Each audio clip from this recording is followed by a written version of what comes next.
morning, but behind it, a mess of cloud and outbreaks of drizzly rain, particularly across parts of Northern Ireland and northeastern areas of England, as well as eastern Scotland through this evening. Will turn a little bit dry, though, for the far north of Scotland. As a result, with some clearer skies around, it could be quite a chilly start to the day on Thursday. So outbreaks of rain for some areas through Thursday morning. The far north of Scotland getting away with a fairly dry day, though for Shetland and Orkney we've still got a risk of snow showers through Thursday morning. Northern Ireland seeing the worst of drizzly rain. It's quite light, but it will be persistent through much of the day, in fact. Cloudy skies for much of England. The far southwest seeing outbreaks of heavy showers into the morning, so a risk of some quite heavy rain and some quite brisk westerly winds. Still relatively mild out there or across more southwestern areas to start the day on Thursday. Elsewhere, though, a chillier feel to come through the day. We've got these winds coming in from the North Sea across many eastern coasts. That's going to bring a chillier feel, and outbreaks of persistent rain for many northern areas of England and southern Scotland will bring a pretty dismal feel to the day. Across the southwest, though, still 10 or 11 degrees, but that's the last of the mild weather as cold weather becomes more dominant, at least for a time. A risk of snow and sleet. We do have snow and ice warnings in force until around lunchtime on Friday. It's a risk of icy surfaces and snow accumulating over the high ground. But there will be a break in the weather for Saturday, a day of sunshine to come. It won't last all that long, though, because the rain will return for Sunday. Warm and cosy, with a chance of zero visibility. Boxed Boilers sponsors the weather on GB News. We want you to boost your bank account with an incredible £30,000 in tax-free cash to spend however you like. There's also a terrific £10,000 to spend on a Riviera travel holiday of a lifetime for two. So whether you fancy a cruise or an escorted tour, you'll have over 30 worldwide destinations to choose from. For another chance to win, text WIN to 63225. One entry costs £2.50 plus one standard network rate message. Or text BONUS to 63225. 5 entries cost £5 plus one standard network rate message. Go to gbnews.com/win. Entries start at £2.50. Call 0903 686 3232. Calls cost £2.50 plus your network access charge. Or post your name and number to GB19, PO Box 8690, Derby DE1 9TT. UK only. Entrance must be 18 or over. Lines close at 4 p.m. on the 27th of February. Please check the closing time if listening or watching on demand. Good luck. From the school run to the home run, watch a new show for all of Britain. He can say whatever he wants. A straight-talking show where all voices are heard. And, you know, when are we going to stop talking about smashing the gangs and actually do it? With the stories that matter from every part of our country. There's a bit of a crash landing there for your Chancellor. Bold, fearless and standing up for you. That's me, Martin Dordme, 3 p.m. till 6 p.m, weekdays, here only on GB News. The People's Channel, Britain's news channel. Westminster's full of talk, but out here, it's the real world. Am I allowed to talk No, now? that's it. This is where it matters, real people and real lives. That's what politics is all about. In fact, has Trump made a good start? No. Straight answers, no spin, and just a couple of pints. How many fingers have I got up? About 10. So join me for Lee Anderson's Real World every Friday at 7 p.m, only on GB News.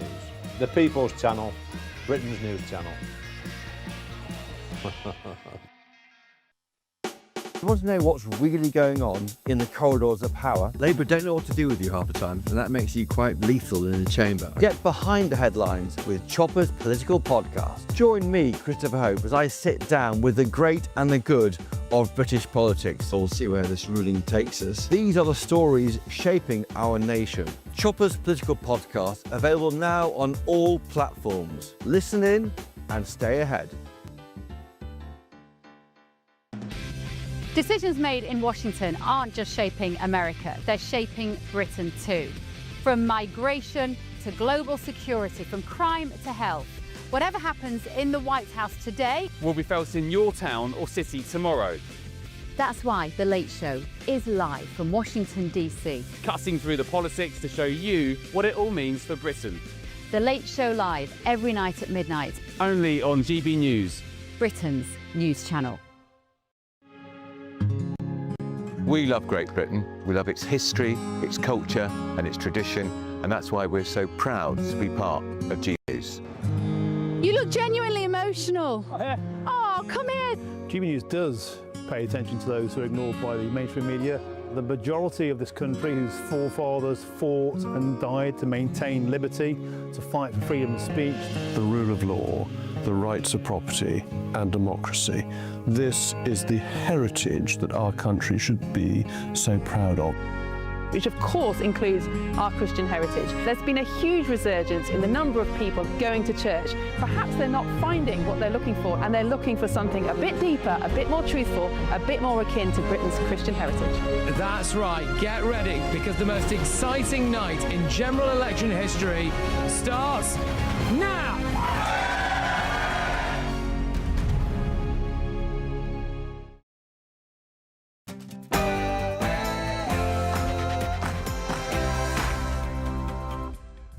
It's 9 p.m. I'm Patrick Christys. Tonight.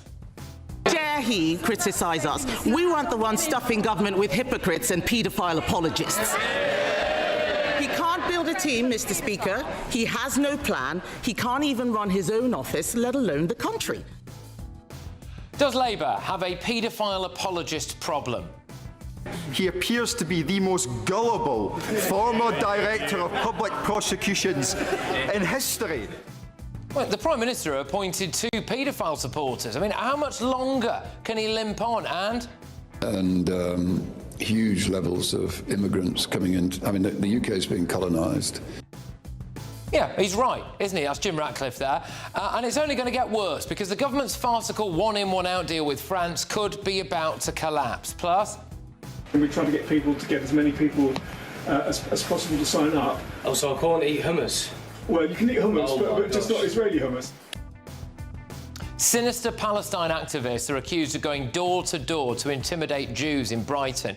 And GB News might be about to block the release of one of Britain's worst Islamists. I've got a big update for you on that. Also, why is the government binning court records that could be used in the Pakistani rape gang scandal inquiry? And I often used to propose the abolition of the monarchy.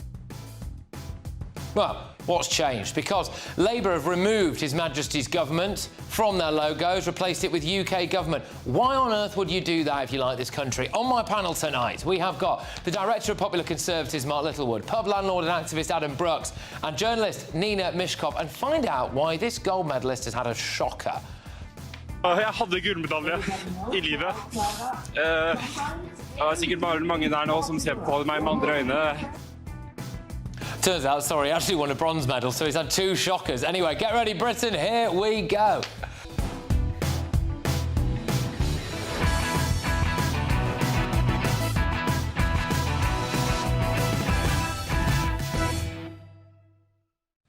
Open border fanatics are at it again. Next.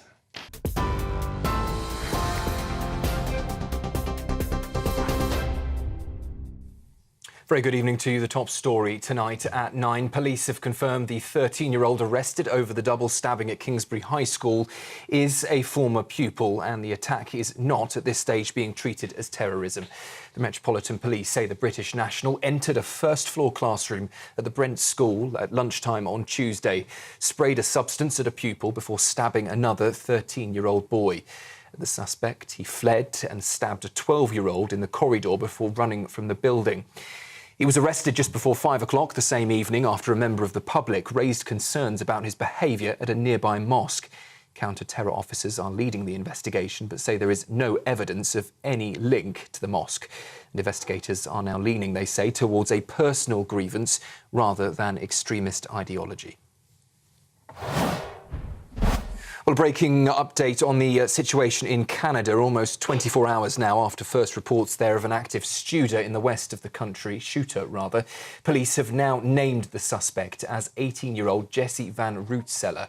Officers say the suspect was born male, began transitioning to female around 6 years ago and identified as female. A few short moments ago, the Deputy Police Commissioner, Dwayne MacDonald, had this to say. We have a history of police attendance at the family residence. Some of those calls were related to mental health issues. Well, the 18-year-old suspect was found dead at Tumbler Ridge Secondary School. Police describing a self-inflicted injury. 8 people are now confirmed dead. Police had earlier said 9. Those killed include an adult female teacher, 3 female students and 2 male students aged between 13 and 17. 2 further victims, confirmed as the suspect's mother and stepbrother, were found at a residence in the town around 415 miles north of Vancouver. Police, though, say at this stage they don't know the motive.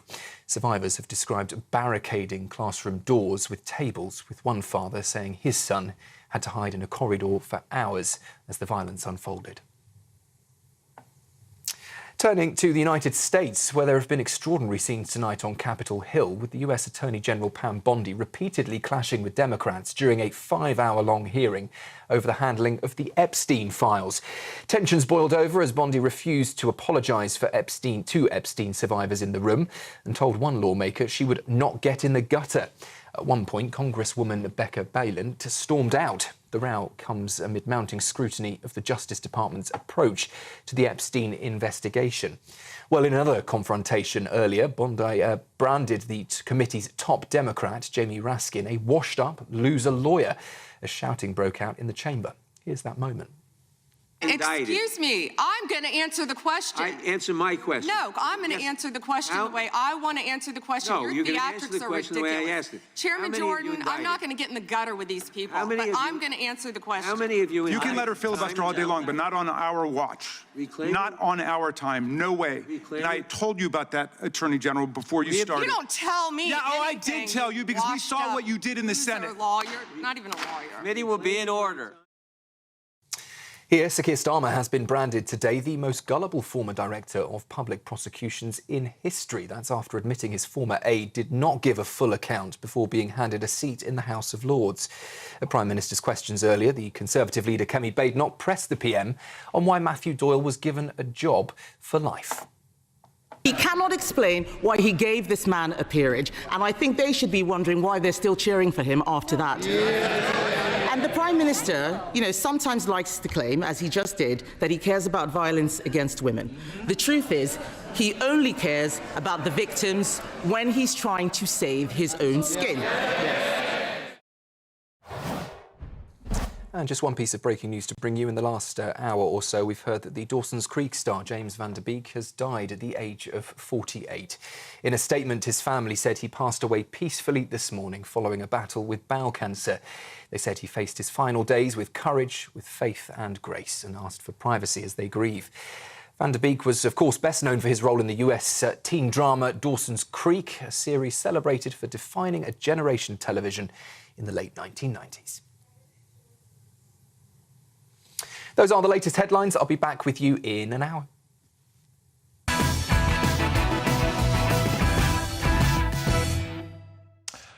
Good evening. Labour's farcical one-in, one-out deal with France risks completely collapsing because illegal migrants are taking the government to the High Court. Actually, let me rephrase that. Charity workers and human rights lawyers are taking this case to the High Court. Here's what they are reportedly claiming. 1. Illegal migrants are suffering from mental health issues. 2. Some of them might be children. 3. The government isn't using proper age verification checks. 4. Migrants are being kept in prison-like conditions, limiting their access to legal support. Then it goes on. Using physical restraints, including handcuffs, is re-traumatising them. They are also apparently the victims of modern-day slavery and torture. Right, let's pick those apart one by one then, shall we? The claims that these migrants are dealing with mental health issues, firstly. Their mental health is being assessed, in some cases, by a group called Medical Justice. Let's have a look at their website. Yes, on their website, they say their vision and mission is that immigration detention no longer exists in the UK. So is it a surprise that Medical Justice has concluded that loads of these migrants have PTSD, 18 have clinical evidence that they've been tortured, 14 of the group had clinical evidence of trafficking? No, of course it's not, is it? That group's entire mission appears to be to do away with anyone being detained because they've entered a country illegally. It's not rocket science, is it? Let's deal with the claim now that some of them are children and the government doesn't use proper age verification checks. Now, A lot of charities have previously complained about the use of X-rays or MRI scans to determine the true age of an illegal immigrant. So are they now claiming that they want that? Are they?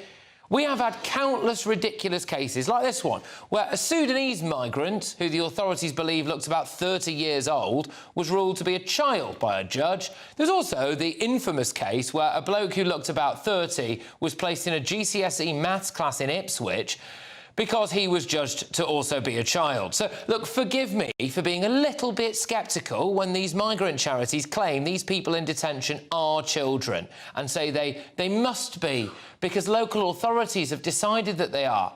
Let's deal with the claims that these migrants are now being traumatised in detention because of the use of handcuffs. On the 14th of January, there was a coordinated protest by around 100 asylum seekers at 2 detention centres. Now, I know you're thinking, how did they manage to coordinate this protest in 2 separate detention centres whilst being in the detention centres themselves? Could this have come from activists, I wonder? Well, they claim that they were peacefully resisting and the officers were too heavy-handed.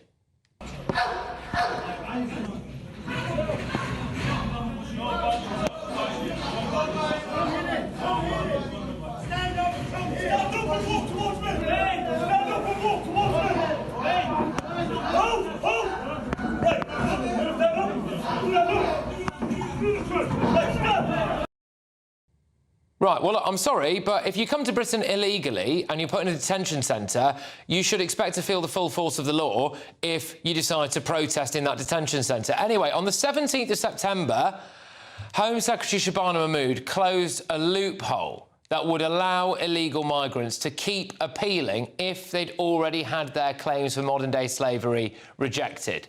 And this is why the lawyers are angry, OK?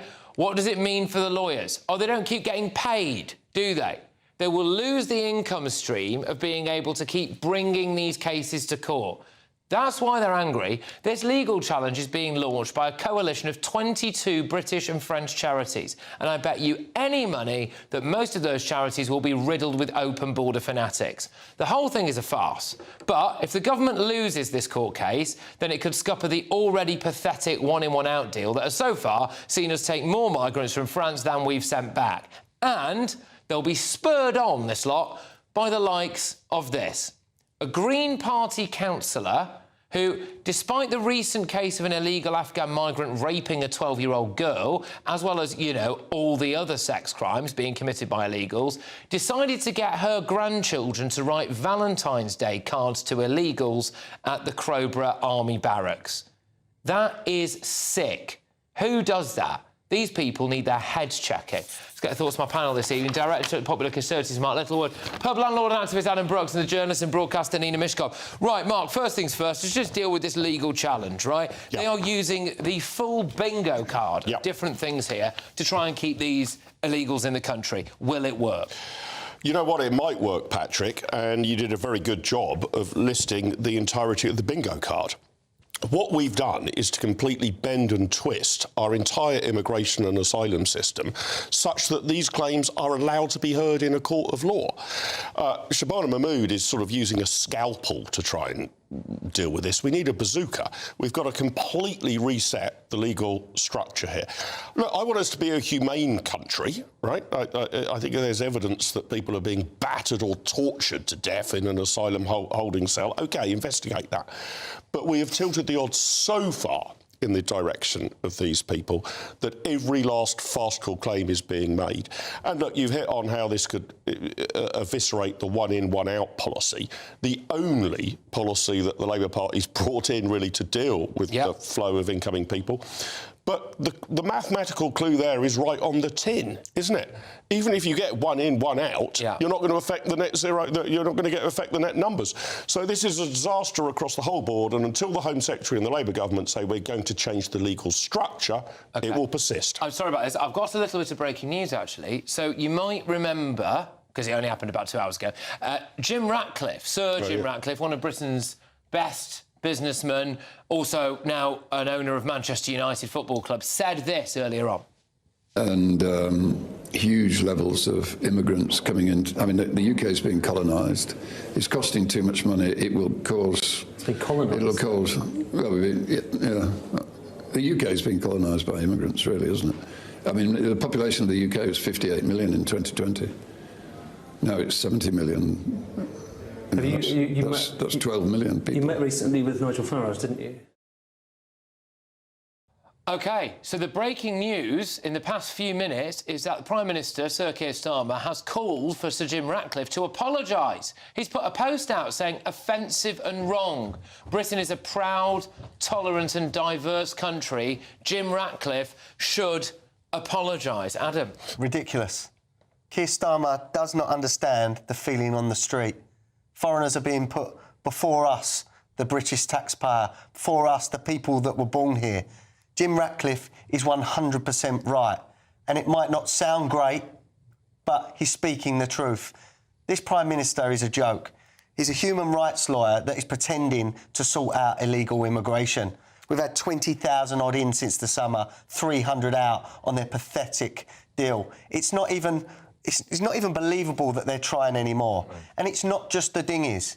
They're coming over on lorries as well. Young Abby Johnson, that we know, that was sexually assaulted by an Iranian, came in on a lorry in 2024. Yeah. The numbers are off the charts. The public do not realise how many of these dangerous men are coming over here. Dina, do you think that Starmer gets that he's got all the... So today at PMQs, for example, he rightly said, look, you know, my thoughts are with that incident that's taken place at the school recently, with the alleged stabbing there, and also the victims of this shooting in Canada. He didn't mention his thoughts are with the 12-year-old girl who was raped by an Afghan illegal migrant, which, frankly, I think has been at the forefront of most people's minds for certainly the last 24 hours. Didn't mention that. Jim Ratcliffe stands there in an interview, by the way, during which he actually praises Keir Starmer, says he's a nice guy, he just doesn't think he's really able to get to grips with it, and maybe the apparatus of the state is wrong. And Starmer's got the time and the energy to call for Jim Ratcliffe to apologise for saying Britain is being colonised by migrants. We are not being colonised by migrants. Go to Bradford and say that. Can I just get it slightly into what I'm going to say before you jump in? You said that only 300 or 200 people had been returned. The Labour government has actually returned over 30,000 people. So let's get that... Now let's be honest who they are. They're not dinghy migrants. Be honest. Be honest to the people at home. Let's just stick to the facts. Let's just stick to the facts, Adam. Be honest who they are. They're not dinghy migrants. They are... You have no idea who they are. I do know that they're not dinghy migrants. You went and counted every one of them, talked to them. Honestly, they've set. They're visa overstayers, Nina. They may be visa overstayers, but they are migrants all the same. Can we just stop being so pedantic? Can we just say this? This country has only benefited down the years from groups of people who have come here. To say that, for instance, we are being overrun, saying we're overrun by the Jewish people when they came here after the war. Statement. No, that's not a ridiculous statement. That controlled immigration. That was not controlled. This country. 708,000 coming in a year is a ridiculous amount, and it is swamping this country and destroying our services. But Boris Johnson did that. The most legal migrants that came. So is Labour. Labour is not doing that many. Look, that's dropped by 20%, more than 20%. Legal migrants. Immigration is not illegal. Legal migration. But anyway, none of that's to do with Ratcliffe. Nothing to do with this. Ratcliffe is catastrophising a situation which is completely wrong. Absolutely catastrophising it. Okay. But hang on, the problem I've got is this. If the Prime Minister or any other politician, or indeed you, Nina, here on television, want to take on what Ratcliffe has said, let's have an argument and a debate about it. Yep. If the Prime Minister had come in and said, no, we haven't been colonised, actually, here's a ton of evidence that immigration has been wonderful for us, here's a whole load of cities in which there's a high immigrant population which has done brilliantly, I think Jim Ratcliffe is wrong, that would be a political debate. He hasn't said that. Nope. He doesn't want a debate. He wants Jim Ratcliffe to apologise for putting forward that proposition. Yep. That is a soft cancel culture. Yep. The Prime Minister should respond to the point made. He can disagree with it and he should put forward his evidence. But he doesn't want to do that. He doesn't want the debate. He doesn't want the argument. But the point being that Ratcliffe is a man of influence. The fact that he owns the football, all of that. Yeah. So, but that is a really inflammatory thing to say. It's what, the truth? It is not the truth. We are not. You are not being colonised. 700,000 people coming in 1 year. 900,000 another. Is being swapped. If you wish to say that what Ratcliffe said was false or wrong, or here's some empirical evidence against him, adduce that evidence. Fine. What Keir Starmer is saying is essentially he should be cancelled. I don't want this point to be raised. I think Jim Ratcliffe is 100% correct. Yeah, I've got to say, yeah. Well, of course you do. You all do. You have the same view. Go and ask. You're hysterical about it. Parts of Manchester, Birmingham, Tower Hamlets. You know, you could go on Bradford, London. Parts of Glasgow. London is a perfect example of diversity that works. Oh my God! A rape every hour. No, you talk about a rape. A quarter of sex crimes, foreign men. Is that brilliant? Yeah, let's cheer that. Can I just give you one fact? Can I just give you one fact? One fact, Adam. Do you know that in this country, a child is sexually abused every 8 minutes? Well, frankly, there aren't enough migrants to go round. It's perpetrated by people. Let's lock all them up and let's deport the foreign ones.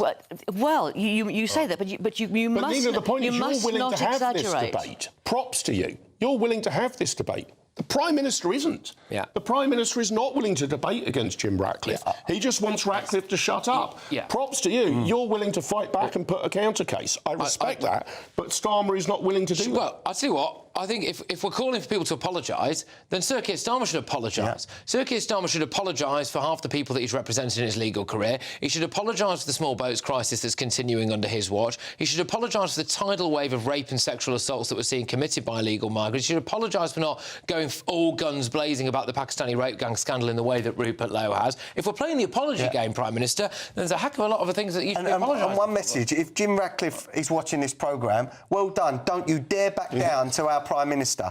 Oh, double down. Double just down, Jim. Stop it. Please, just it's the truth. Stop it. OK, all right. Stop it. All right. OK, right, look, we've got a lot more coming your way, including the fact that GB News might be about to keep an Islamist in prison, so fingers crossed. Look, but if you want to be in with a shot of winning our new Great British giveaway, here's how you can be. You could win cash and the ultimate holiday in our two-part Great British giveaway. Thanks to Riviera Travel, you could be jetting off on a £10,000 dream holiday for 2 people. With flights, transfers and luxury accommodation included, you'll get to choose the kind of holiday you want. So whether you're looking for hotel comfort or on a relaxing river cruise, you'll be able to find the perfect match from over 30 global destinations on offer. And because the holiday is handpicked with you in mind, you know it's going to be perfect. Plus, we're going to give you £30,000 in tax-free cash to spend however you like. Your summer can start here, so make sure you don't miss out. For another chance to win, text WIN to 63225. One entry costs £2.50 plus one standard network rate message. Or text BONUS to 63225. 5 entries cost £5 plus one standard network rate message. Go to gbnews.com/win. Entries start at £2.50. Call 0903 686 3232. Calls cost £2.50 plus your network access charge. Or post your name and number to GB19, PO Box 8690, Derby DE1 9TT. UK only. Entrance must be 18 or over. Lines close at 4 p.m. on the 27th of February. The winner may be contacted live after all entry routes have closed. Please check the closing time if listening or watching on demand. Good luck. Yes, good luck indeed. Now, tomorrow night, I've got some exciting news for you. From 9 to 11 p.m, I will be in a pub live from County Durham. You're not going to want to miss that, but, of course, I'm going to be doing lives all day from somewhere in County Durham. We want to get out and about more, go into your communities, talk to real people out there about the problems facing them and what they want done to sort this country out. So, I've got a cracking show lined up for you, don't miss it. But coming up at 10 p.m... Dare he criticise us? We weren't the ones stuffing government with hypocrites and paedophile apologists. He can't build a team, Mr. Speaker. He has no plan. He can't even run his own office, let alone the country. Sir Keir Starmer's appointed the good friend of the world's most notorious paedophile to the role of US ambassador. His former director of communications campaigned for a paedophile. His former Labour councillor has just been convicted of paedophilia. I mean, does the Labour Party have a paedophile apologist problem? That's at 10. But before that, ministers have been accused of downgrading the king. There's been a big government rebrand. Why are they disrespecting our monarchy? That's next.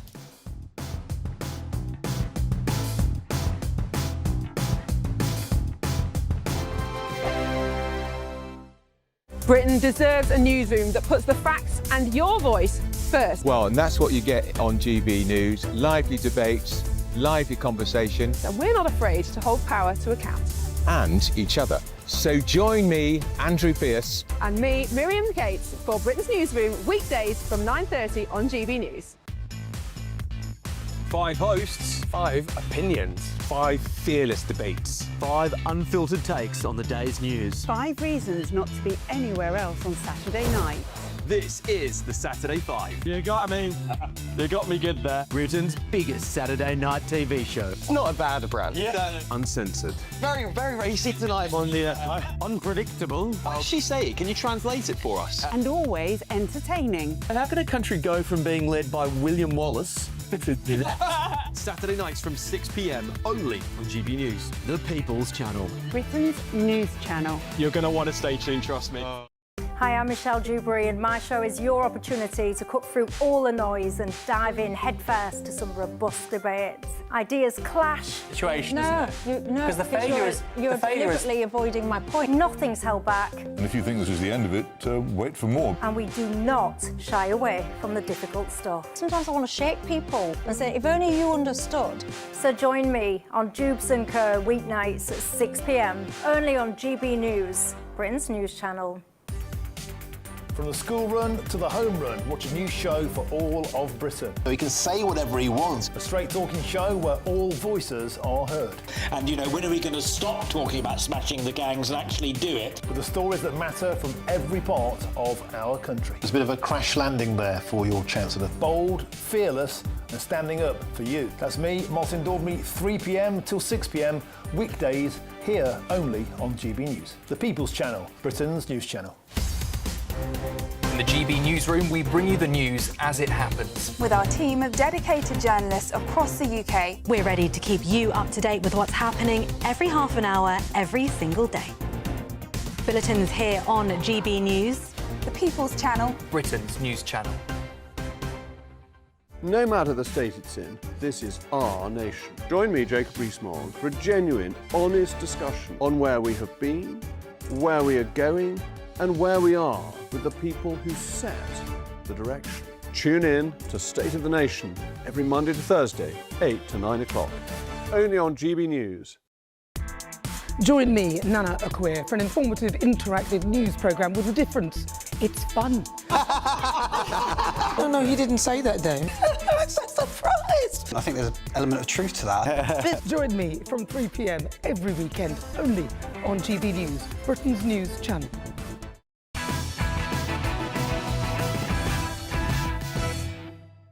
Welcome back. Loads on tonight. But now, has the government massively disrespected the monarchy? It's time for the head-to-head.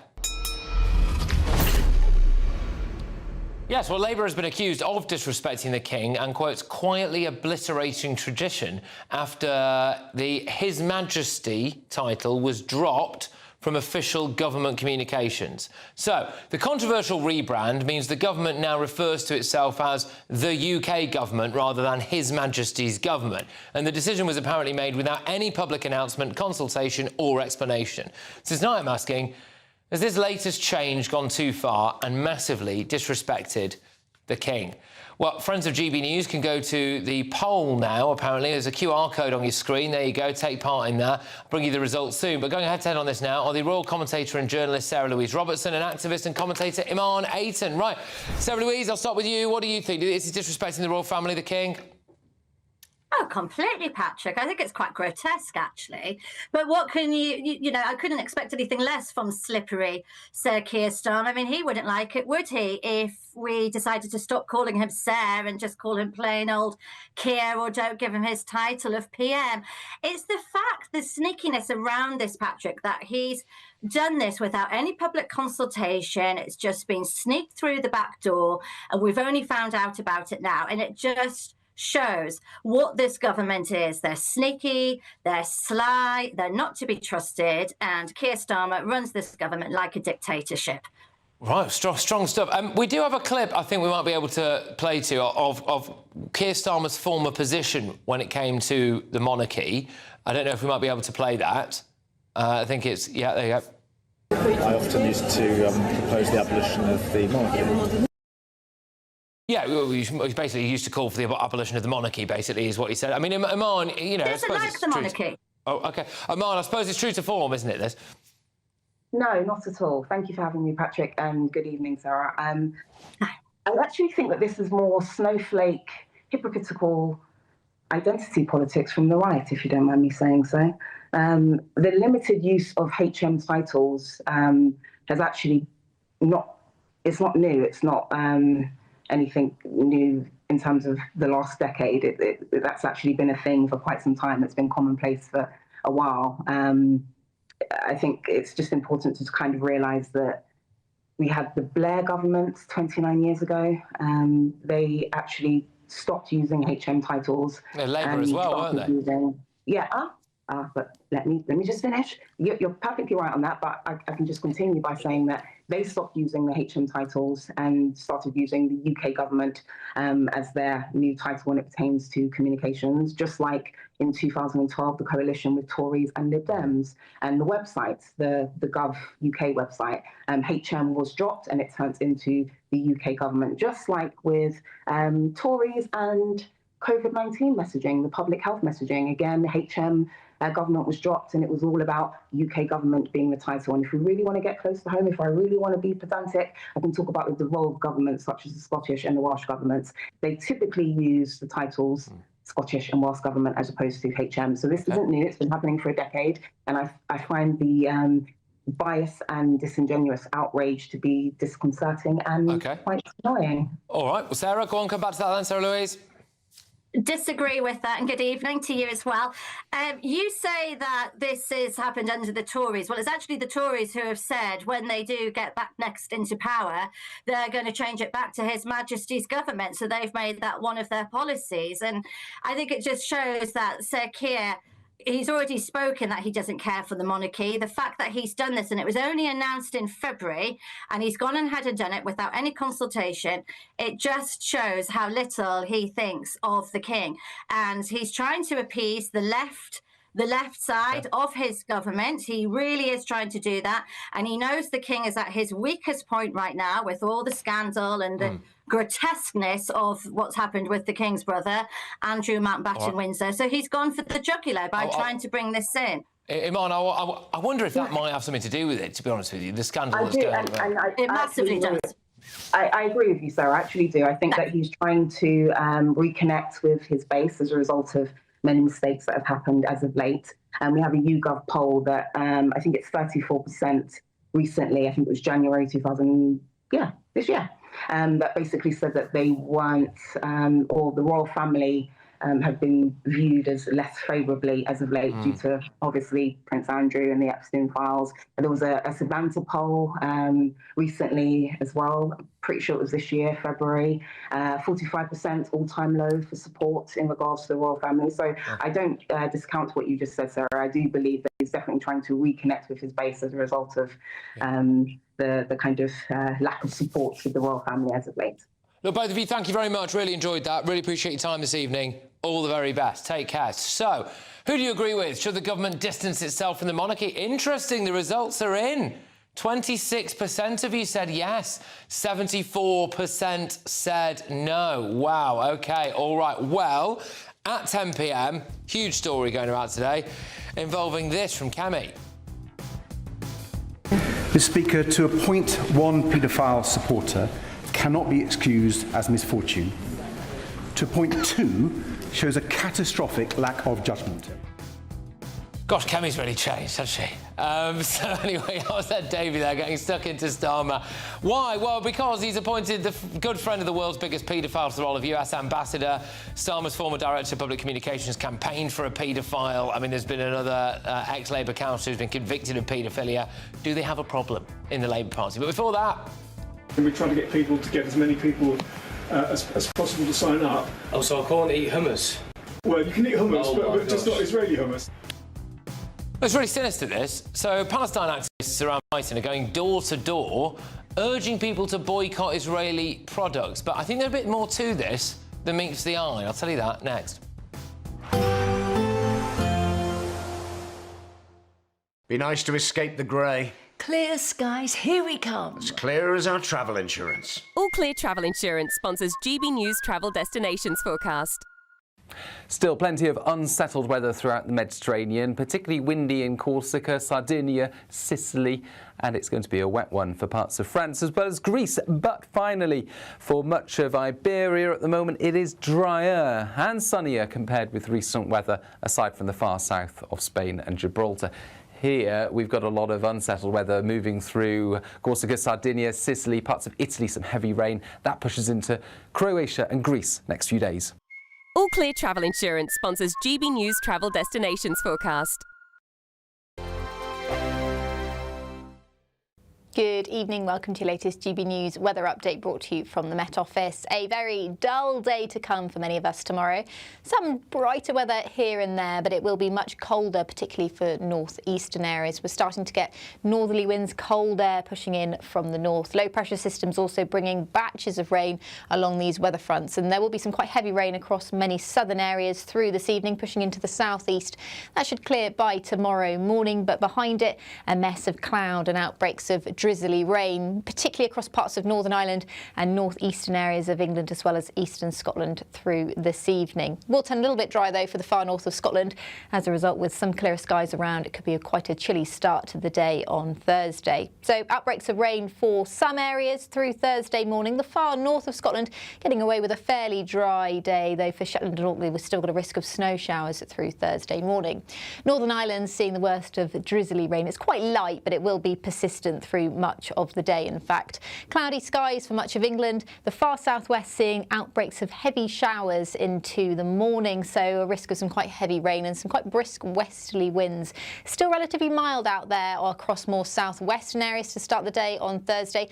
Elsewhere, though, a chillier feel to come through the day. We've got these winds coming in from the North Sea across many eastern coasts. That's going to bring a chillier feel, and outbreaks of persistent rain for many northern areas of England and southern Scotland will bring a pretty dismal feel to the day. Across the southwest, though, still 10 or 11 degrees, but that's the last of the mild weather as cold weather becomes more dominant, at least for a time. A risk of snow and sleet. We do have snow and ice warnings in force until around lunchtime on Friday. It's a risk of icy surfaces and snow accumulating over the high ground. But there will be a break in the weather for Saturday, a day of sunshine to come. It won't last all that long, though, because the rain will return for Sunday. In the GB newsroom, we bring you the news as it happens. With our team of dedicated journalists across the UK, we're ready to keep you up to date with what's happening every half an hour, every single day. Bulletins here on GB News, The People's Channel, Britain's news channel. Britain deserves a newsroom that puts the facts and your voice first. Well, and that's what you get on GB News. Lively debates, lively conversation. And we're not afraid to hold power to account. And each other. So join me, Andrew Pierce. And me, Miriam Gates, for Britain's Newsroom, weekdays from 9:30 on GB News. No matter the state it's in, this is our nation. Join me, Jacob Rees-Mogg, for a genuine, honest discussion on where we have been, where we are going, and where we are with the people who set the direction. Tune in to State of the Nation every Monday to Thursday, 8 to 9 o'clock. Only on GB News.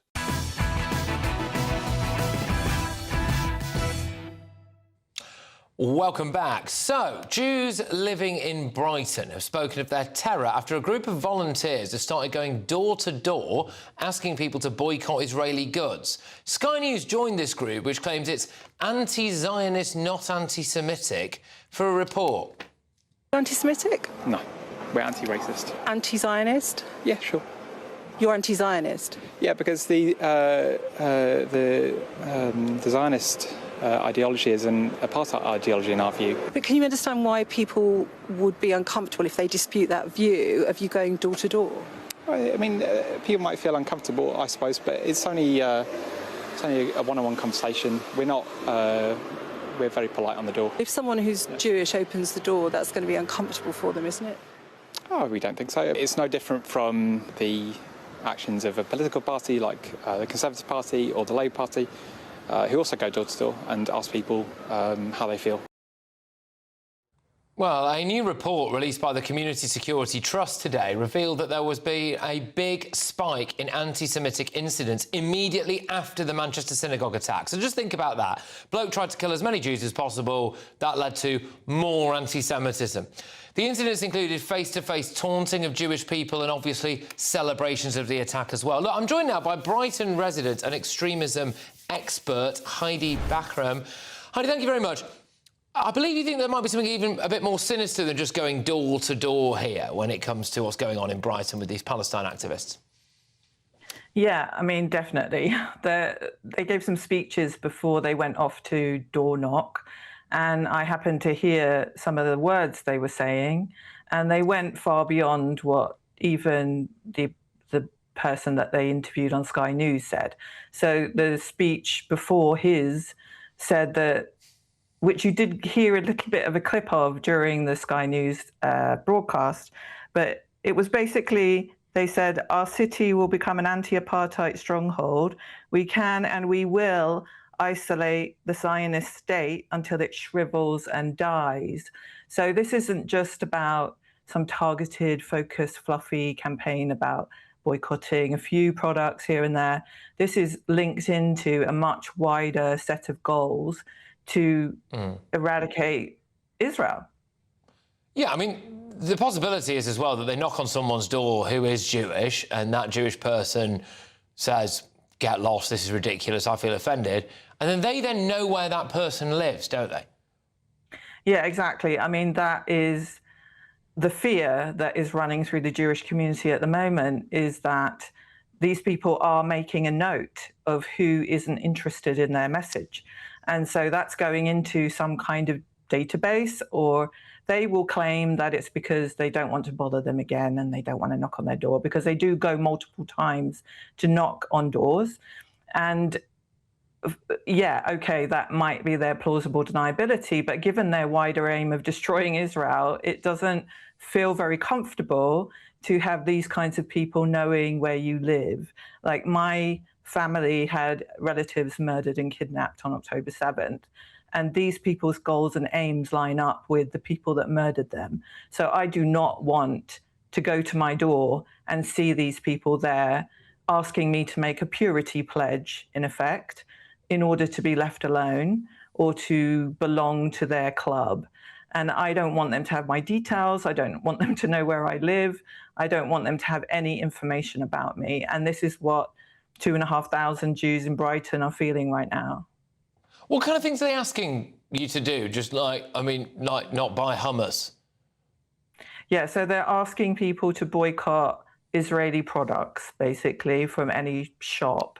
But it's a bit of a confusing set of aims, because they're saying they want to get people to individually boycott, but they also are using those signatures that they're getting on the doorstep to go and lobby and pressure businesses in the local area to also take away products.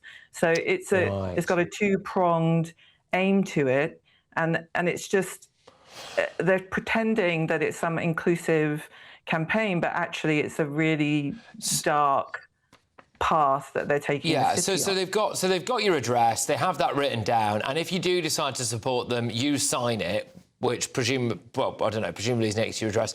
Obviously, the implication there is that if you don't sign it, they know where you live and all of that stuff. I think that's pretty sinister, to be honest with you. Speaking more generally now, that other aspect of this story is in the wake of the Manchester synagogue attack. And by the way, everyone forgets that we very nearly had the worst terrorist attack on British soil in British history, in Manchester as well, by two ISIS-infused Tunisian blokes who wanted to do a marauding gun attack around the city of Manchester. The only reason people don't make a big deal out of that now is because, thanks to our security services, they foiled it. But they very nearly had that happen, didn't they? But despite the one that did slip through the net, this one that happened at the synagogue in Manchester, the result of that, Heidi, was remarkably an increase in anti-Semitism after that attack, which implies that people are emboldened by this kind of behaviour. Yeah, I mean, I saw that myself in Brighton. My husband he does guarding at his synagogue, and he was outside the synagogue on the day of the attacks, and people drove past and were shouting baby killers at him. And when I saw that the local Palestine Solidarity campaign had organised a protest at the train station, they still went ahead with it, even though this terrible thing had happened. They had no shame about it.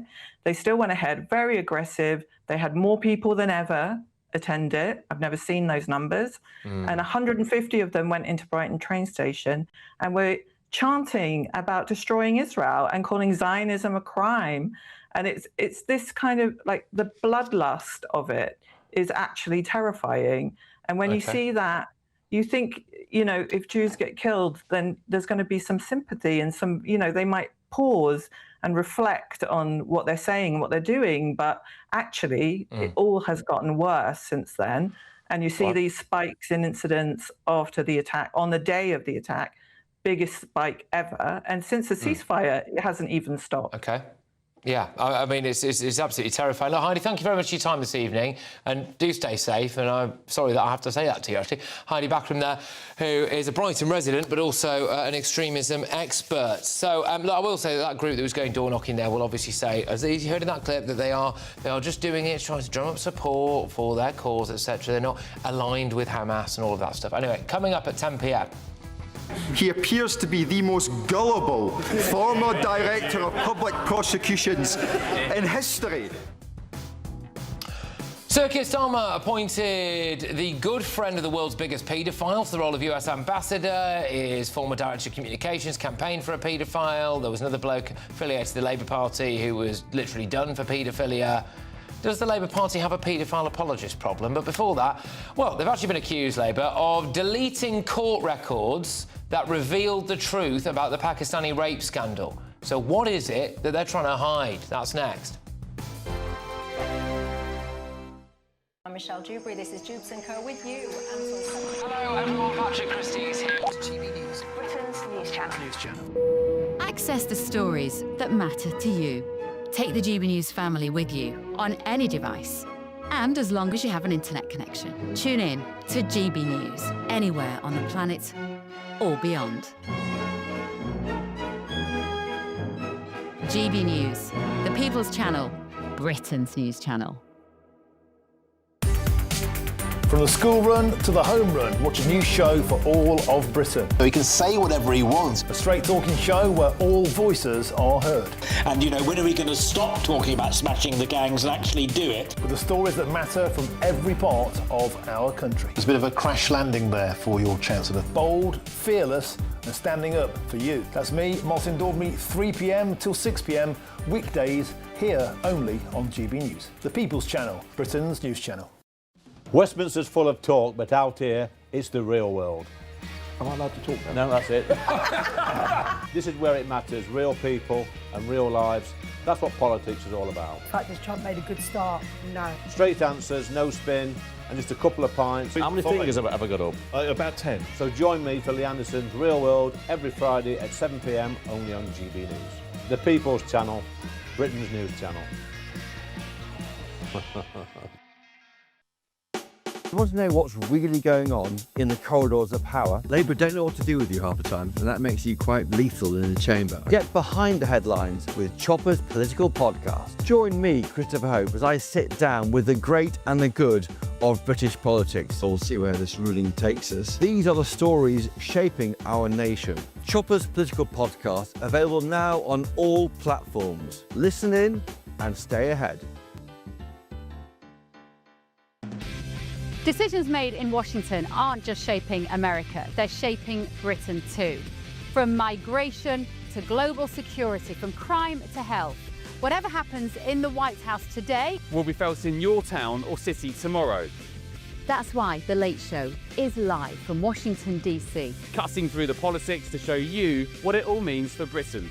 The Late Show live every night at midnight. Only on GB News, Britain's news channel. Mornings don't have to be tiresome, especially if you have the right company. Wake up to news as it happens, opinion and debate, and of course, a little bit of entertainment too.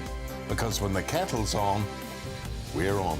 That's Breakfast on GB News, a show worth waking up for.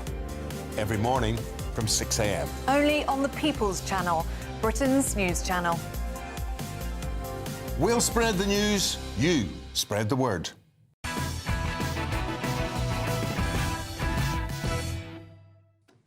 Welcome back. So, the Ministry of Justice is ordering the deletion of a large archive of court records, raising concerns that it could sabotage the upcoming national inquiry into the Pakistani rape gangs.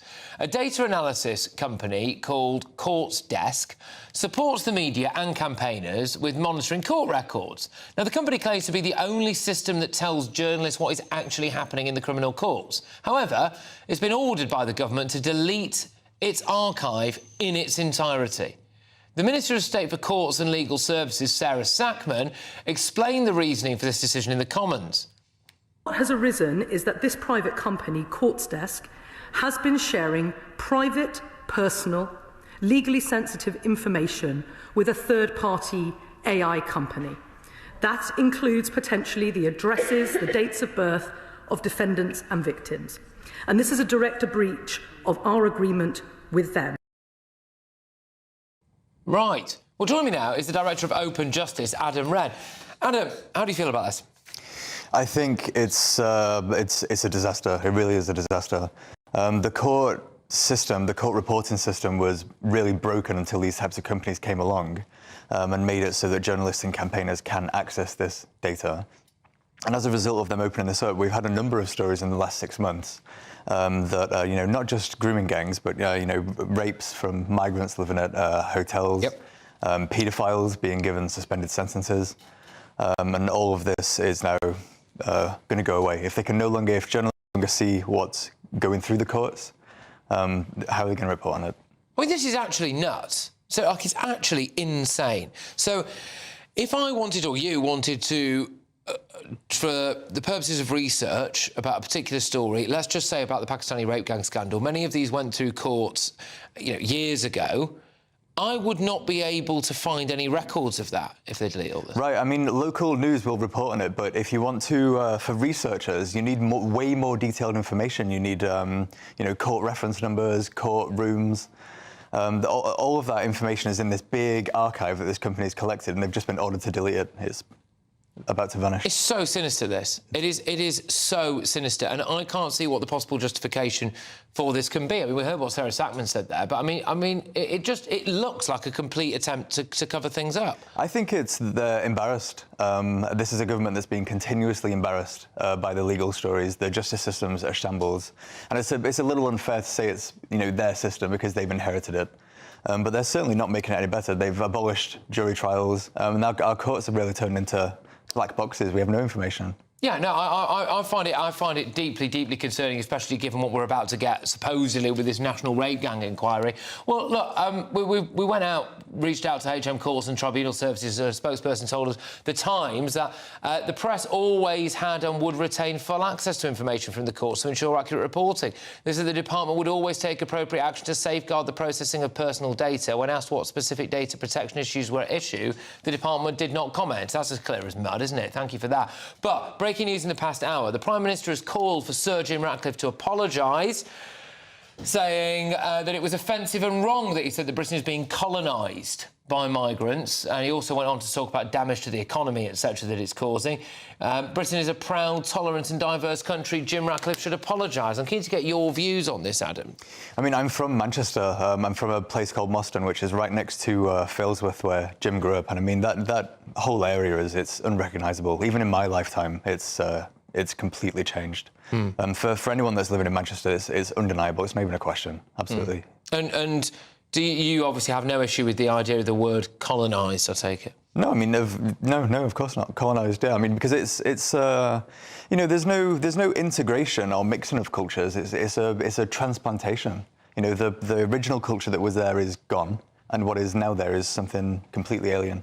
And Sir Keir Starmer appears to be dedicating a bit more time on this than he does to call for people to apologise over, you know, the relentless tidal wave of sex crimes that we seem to be reporting on at the moment from illegal immigrants. I think it's very silly of him to comment on this because he's now made it a story. He's had some pretty bad judgment recently. It doesn't seem to be getting much better. No, Adam, well, look, thank you very, very much for your time this evening. I do appreciate it. And, look, keep a close eye, please, on this court record story. And I can't stress how important this is. If you want to go and find historic testimony by victims about what they claim happened to them, if you want to find the judges summing up comments of a particular case, if you want to go and find things like sentencing, etc., you need to go and access the court records. And if you are banned from being able to do that or blocked from being able to do that, that is horrific. And the other thing is local press is dying.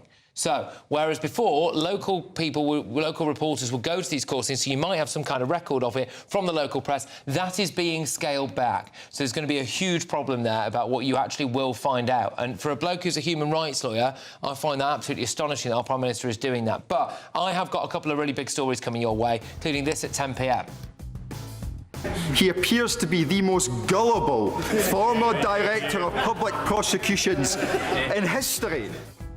Well, I'm just going to ask it outright. Does the Labour Party have a paedophile apologist problem? And there is another big story for you. It looks like we might be able to keep an Islamist behind bars. So, all that coming your way.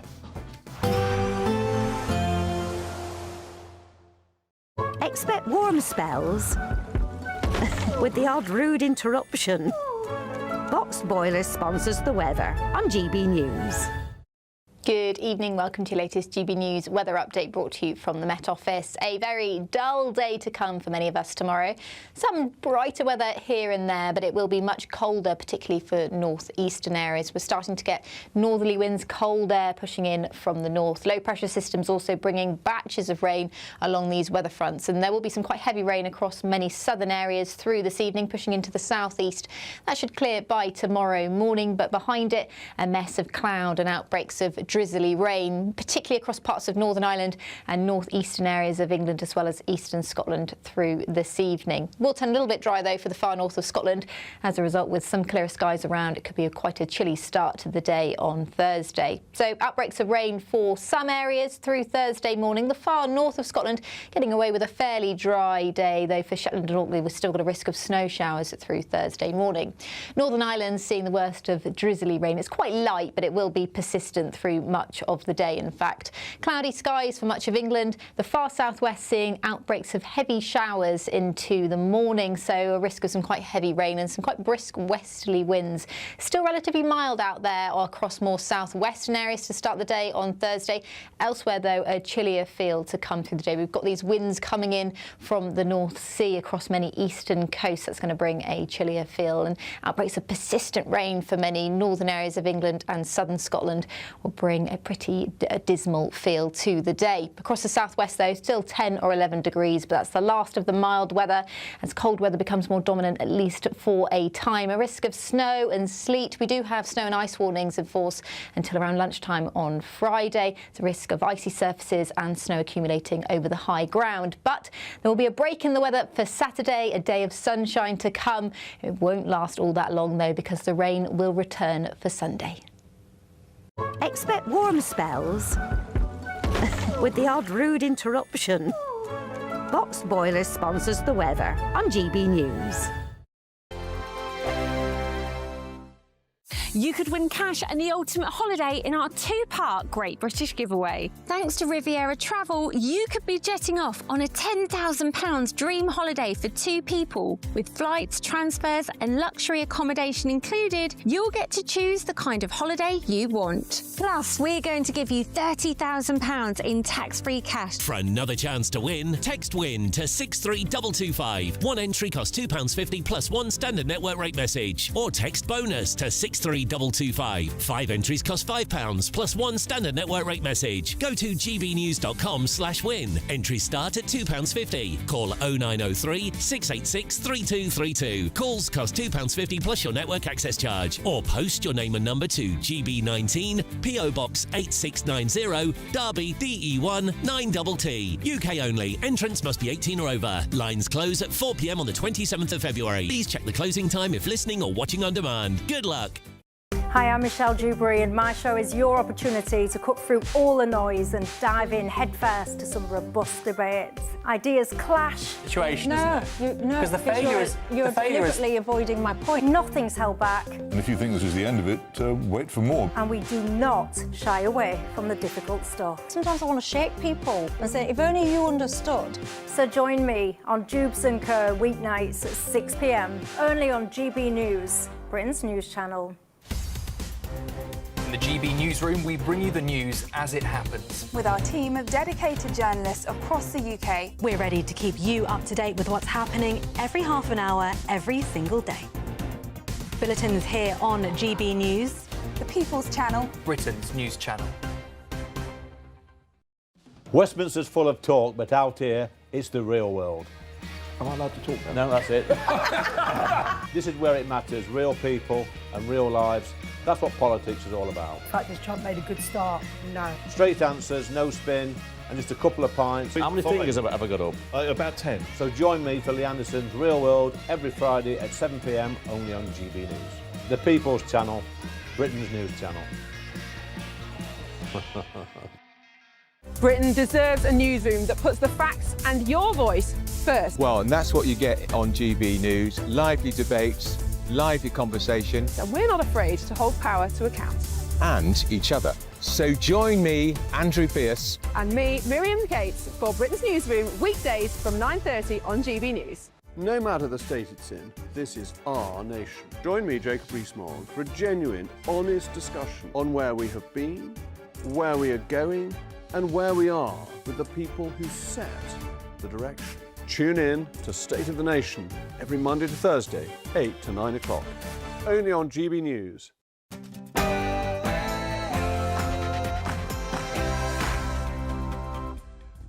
It's 10 p.m. I'm Patrick Christys. Tonight.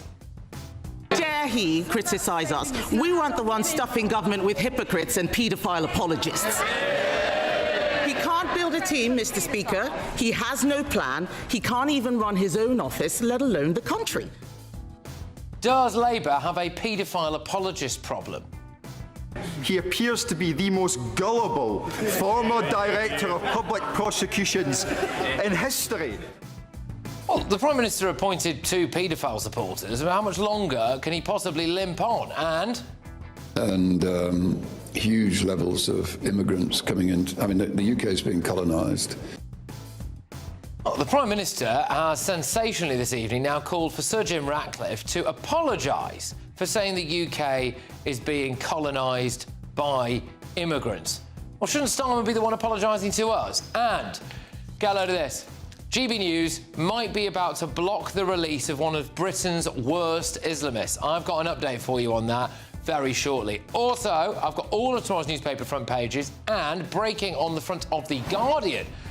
The Prime Minister has been told to select a woman as his de facto deputy to end the boys' club in Downing Street. So that's brilliant, isn't it? And I'll reveal precisely who that lady could be. And here's a clue. She's been described as Britain's wokest civil servant. So, fantastic, cosmic. On my panel tonight, we've got the Director of Popular Conservatives, Mark Littlewood, pub landlord and activist Adam Brooks, and journalist Nina Mishkov. And find out why this bronze medalist had a shocker. Jeg hadde gullmedalje I livet. Det sikkert bare mange der nå som ser på meg med andre øyne. Get ready, Britain. Here we go.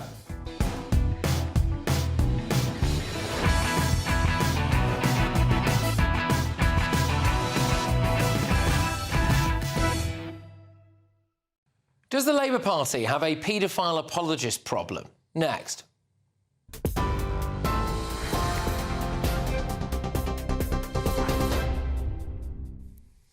Very good evening to you. Back to Patrick shortly. First, though, the 10 o'clock headlines. Sir Keir Starmer has been branded today the most gullible former director of public prosecutions in history, after admitting his former aide did not give a full account before being handed a seat in the House of Lords.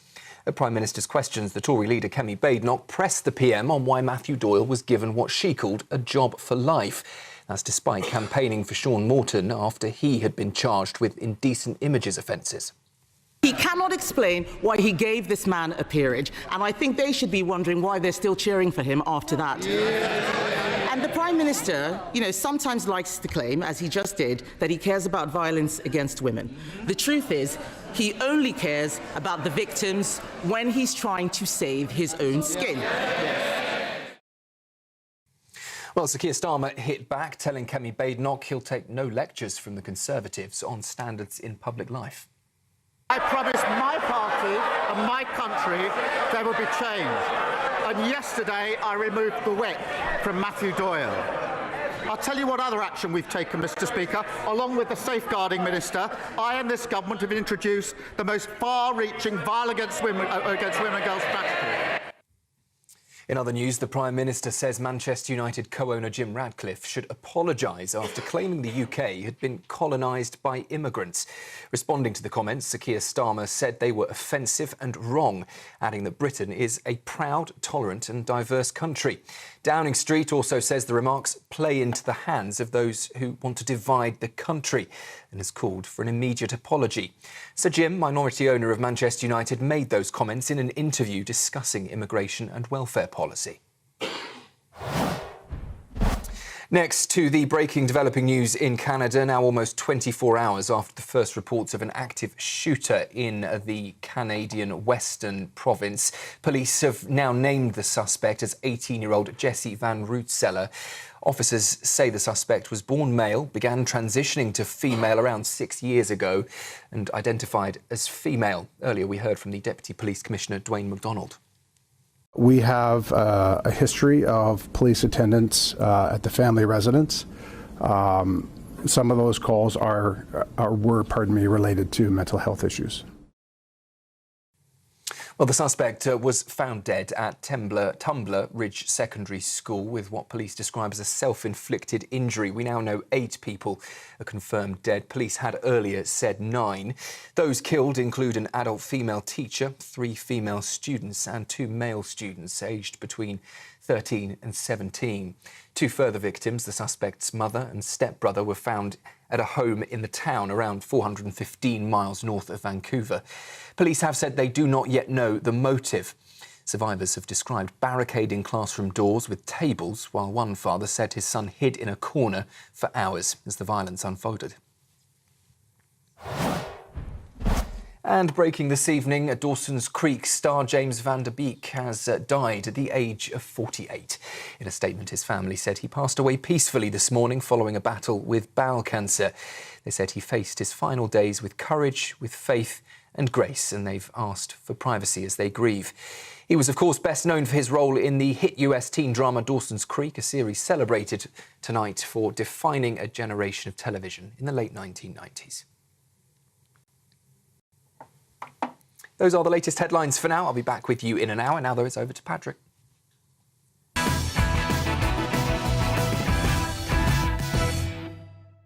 Good evening. Does Labour have a paedophile apologist problem? Sir Keir Starmer appointed the good friend of the world's biggest paedophile to the role of US ambassador. Yesterday, The Telegraph claimed that Keir Starmer was shown an article about Mandelson's relationship with Jeffrey Epstein before he appointed him. It included details about Mandelson staying at his New York mansion whilst Epstein was in prison for child sex offences. Lord Mandelson celebrated a birthday at Epstein's Paris apartment after he'd been charged, that's Epstein of course, with soliciting a woman for prostitution. Well, it looks like Starmer knew all of that and still gave him the job. Starmer keeps telling us that Peter Mandelson lied to him, that he was misled. Answers he gave were lies. He portrayed Epstein as someone he barely knew. And when that became clear, and it was not true, I sacked him. Such deceit is incompatible with public... Then this emerges. Starmer's former Director of Communications campaigned for a paedophile. Matthew Doyle knew that Sean Morton had been charged with child sex offences. Doyle says that Morton was protesting his innocence at the time, but he still went out and campaigned for him. Who does that? In December last year, the Sunday Times ran this article. Sir Keir Starmer reportedly nominated Matthew Doyle for a peerage in the House of Lords despite knowing he'd campaigned for a paedophile. Why? Starmer, yet again, is trying to claim that yet another person linked to a paedophile lied to him. Doyle did not give a full account of his actions.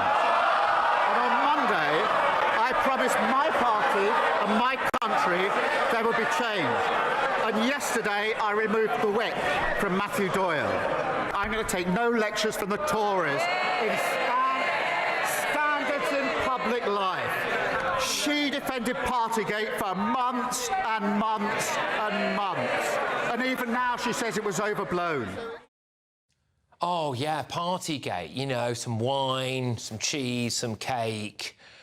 Appointing the mate of the world's biggest paedophiles to the role of US ambassador. Slightly different things, aren't they, really, Keir Starmer? I mean, he claims to care about this stuff, but he only told Lord Doyle to lose the Labour whip after his own MPs raised it with him at his make-or-break speech to them on Monday when it looked like he was going to have to resign. He was absolutely savaged for this by the SNP's Westminster leader, Stephen Flynn. Mr Speaker, if I've just listened to the Prime Minister correctly, he's essentially rolled the same pitch in relation to Matthew Doyle as he did with Peter Mandelson, that they weren't clear with him. He appears to be the most gullible former Director of Public Prosecutions in history. Yeah, well, fair enough. Even Ed Davey had a go. Mr Speaker, to appoint one paedophile supporter cannot be excused as misfortune. To appoint two shows a catastrophic lack of judgment. Yeah. But now it gets even worse for Keir Starmer. A man who was a Labour councillor at the time, who also worked for Hope Not Hate and helped design the Online Safety Act by giving evidence to a parliamentary committee, admitted in court to child sex offences. That's right. A bloke who helped design the Online Safety Act is guilty of online child sex offences. But you couldn't make this up. Do you remember when Labour Minister Peter Kyle, who appears to have conveniently now gone on a trip to Sweden, claimed anyone who opposed the Online Safety Act was on the side of paedophiles? I do. I see that Nigel Farage is already saying that he's going to overturn these laws. If people like Jimmy Savile were alive today, he'd be perpetrating his crimes online. And Nigel Farage is saying that he's on their side. Well, well, well. One of the blokes who helped design it is actually a paedophile. What are the chances? It puts Lord Glassman's comments into sharper focus, doesn't it? So, yeah, so Labour has to... The government and the Labour Party has to repent and reject New Labour as an alien body that took over the party, and this is where it leads. Perversion and paedophilia. How many more times can Keir Starmer claim cases never crossed his desk, or he wasn't aware of them, or someone lied to me and I believed them? The public aren't buying it. Let's get thoughts from my panel. Director of Popular Conservatives, Mark Littlewood, pub landlord and activist Adam Brooks, and journalist Nina Mishkov. Right, Mark, so does Labour have a paedophile apologist problem? We've certainly got an apologist problem. I rather agree with what Ed Davey said there. The Prime Minister's answers here do not stack up. I would have some sympathy if there was no information in the public domain, a mere rumour swirling around somewhere, and you look the person in the eye and you say, is there any truth here? Obviously, you should make sure that they're fully checked out as well, you vet them properly. But what is completely implausible about the Prime Minister's position was the information in the public domain would have been sufficient not to give Matthew Doyle a peerage and not to give Peter Mandelson the US ambassadorial role. I mean, I'm trying to imagine how the conversation went. You know, this stuff is on the front page of newspapers. It's not some deep dive by MI5, right? You only need to have a Google account to find this information. And what did he say? Is any of this true? And they just said, no, boss, no, nothing to worry about. And he said, well, that's fine then. Is that the extent of his scrutiny? Forensic. Forensic, apparently. He's supposed to be a forensic lawyer. And what makes it worse when he says he will have no lectures from the Conservatives? Well, look, I can understand a Labour Prime Minister saying that. But his great pitch to the British people was he was going to clean up public life. We were going to be bathed in virtue as an electorate by the behaviour of Keir Starmer and his senior Labour cabinet ministers. A whole new approach to ethics and public service. That was what we were told. And it seems this guy can't even read a newspaper headline before he appoints people to senior positions. Not plausible, not credible. And it's why I think his time in office is very, very short. He's annoyed his own side.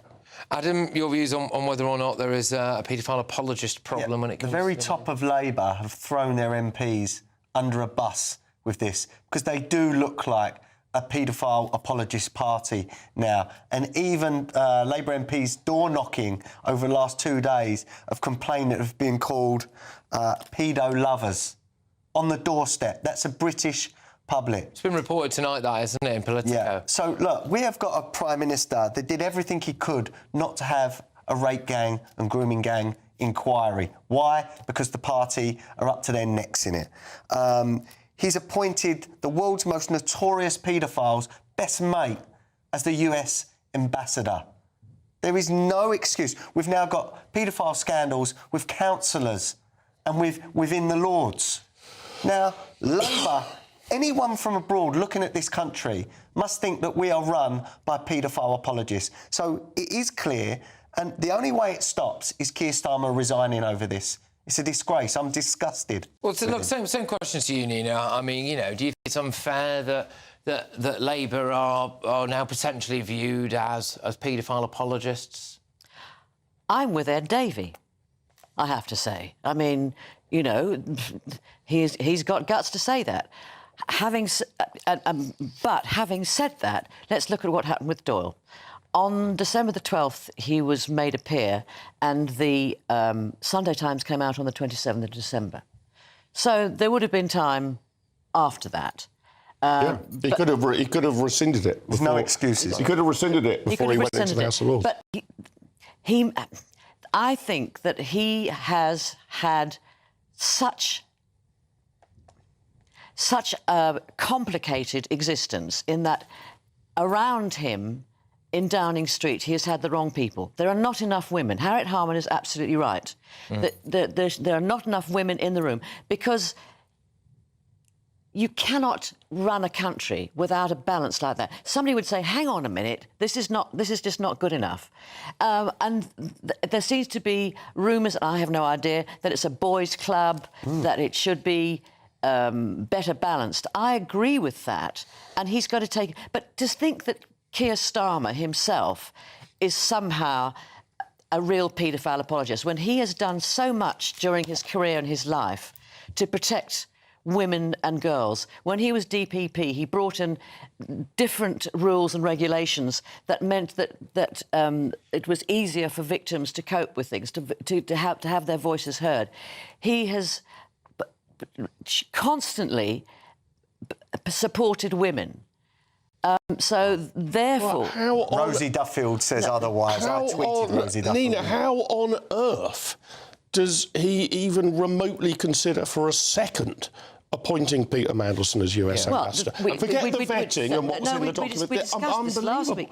And Matthew Doyle. I mean, how does this... I can't even understand why he needs more than 3 seconds of reflection before saying no to both. The Mandelson situation was entirely different, and I believe that he was appointed for the very reason that he mixed in those circles, that he knew the millionaires. Well, that's absolutely appalling. Absolutely, but it ironically, people say that Starmer is no politician, that he's just a lawyer. ironically, that would have been the most political move that Starmer would have made. So he was willing to overlook his links to the world's but worst at that time, That's the definition of being a paedophile apologist. We didn't know at that time just to the extent. We didn't know the extent.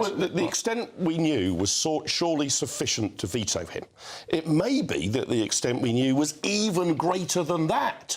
But what was in the public domain was sufficient to veto in both cases. So former Director of Communications, went out and campaigned for a bloke who had been charged with child sex offences, or child pornography, basically, for which he was later found guilty, pled guilty, actually, right?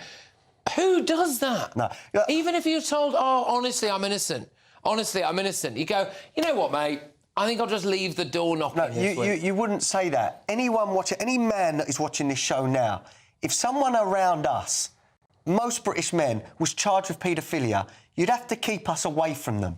Especially us dads. And I'm not saying there has to be violence. I'm saying you could not put a paedophile charged or convicted in a room with me and expect me to hold it all in. But you certainly wouldn't have continued to appoint him to the House of Lords. By the way, he is not a paedophile. He campaigned for it. Right. But is it not possible that Doyle could have... Maybe they were great mates. So what? Wait. That he thought he knew him all, for years and years and years as a person. If you were really friendly with somebody and then this came up, you could see a situation where you would believe your friend. That's perfectly, in my view, that's fair enough. But I could imagine having a friend of mine charged with a criminal offence and me believing their protestations of innocence. However, in the political arena, I would expect the Prime Minister to say to me that I would get no preferment if my judgment proved to be wrong. And Doyle's judgment proved to be wrong. So if he decides to attach his colours to that man's mast, and it turns out this guy then pleads guilty, you're done. No peerage, no preferment, no job. So I can understand Doyle's decision, I guess, in that hypothetical scenario, but all preferment, all privilege should be removed at that point. So over the last maybe 8 months, me and you have a back and forth a lot of times on Keir Starmer, and you tell me what a great Prime Minister is, and, he's doing the job. I don't say a great Prime Minister. Do you think I he should... don't vote hang for on. him. Would you like to see him resign, yes or no? No, and I'll tell you why. Because it would cause such turmoil. The markets would... The markets have priced it in. I spoke to my friend in the city. It is priced in that Keir Starmer is leaving. Oh, you know everything. I know big traders in the city, and they've priced it in. It would cause... And what is almost more important at this time when the geopolitical situation is so perilous is that he has... you denied it last week. He has made the contacts all around the world. So we know exactly what... To no apparent effect. The Americans don't hate him. He's got 20 years in jail. He can still sort Trump out. Let's just see what happens, because obviously it's not just the fact that these people were appointed to these positions, it's the length of time it took Sir Keir Starmer to do anything about it. And even now with the Lord Doyle thing, I will stress again, Lord Doyle is not the paedophile in question here. He is not a paedophile. He campaigned on behalf of his friend who, it turns out, was later convicted. But it's the fact that he only appears to have withdrawn the whip from him after a couple of his MPs said, I think really you should be doing this. What is going on here? But anyway, Lord Mandelson has previously denied any wrongdoing in relation to Jeffrey Epstein, stating, I was never culpable or complicit in his crimes. Like everyone else, I learned the actual truth about him after his death. He added that he had relied on assurances of his innocence that turned out later to be false. And Matthew Doyle said, I want to apologise for my past association with Sean Morton. His offences were vile and I completely condemn the actions for which he was rightly convicted. At the time, he was maintaining his innocence, which I regret supporting him.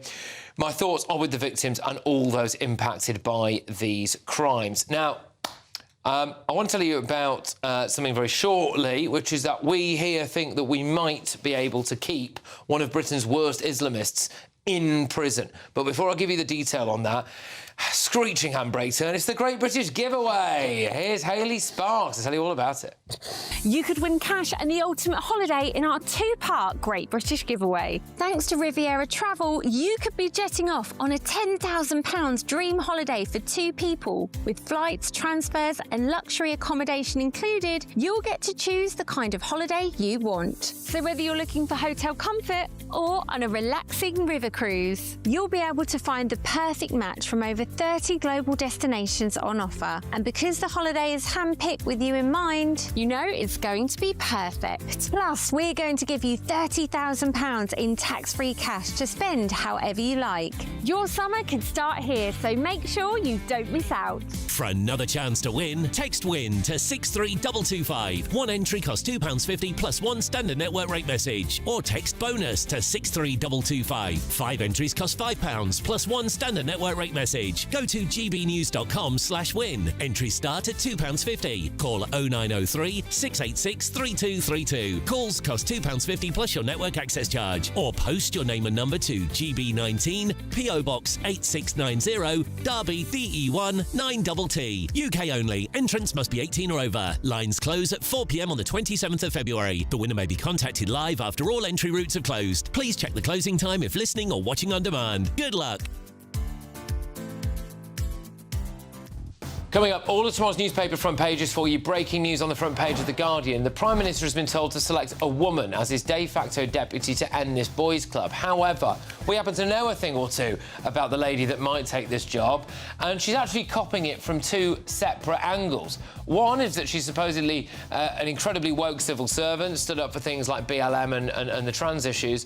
The other aspect is that she's being accused this evening of well, having previously been investigated for bullying, which is quite interesting. So, you know, that vetting process strikes again, doesn't it? But before that, GB News might be about to block the release of one of Britain's worst Islamists. And I've got a big update for you next.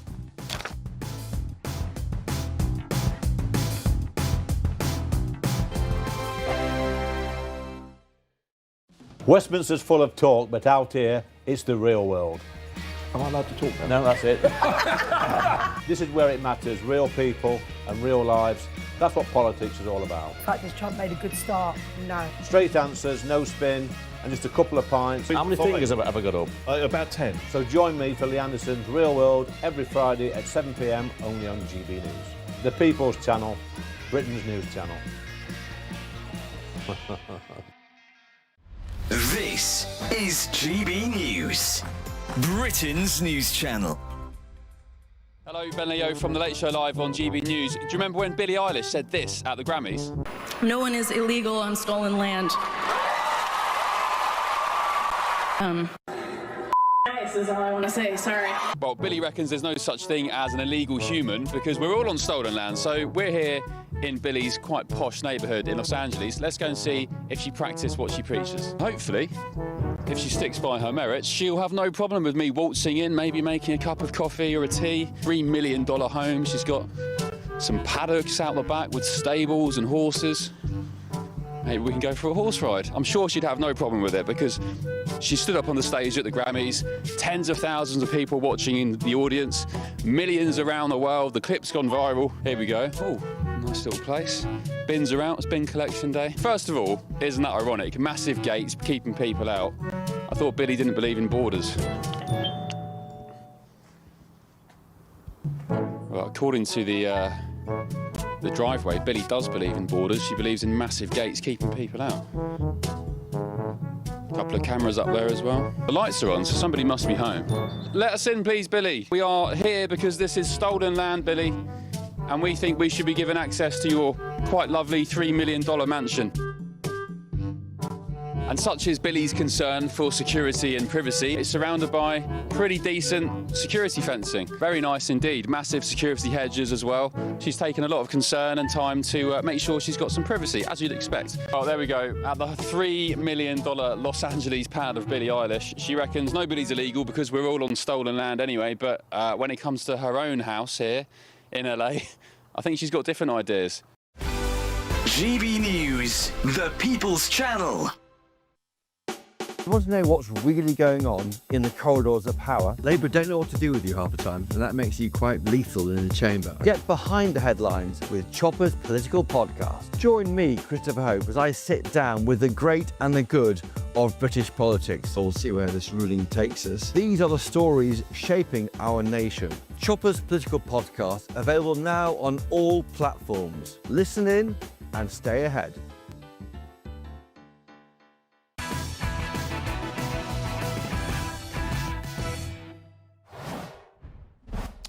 Welcome back. It's a GB News exclusive for you. And the Conservative Party has called now for the Justice Secretary, David Lammy, to block the release of an al-Qaeda-inspired terrorist who is due to be allowed back out onto our streets within weeks.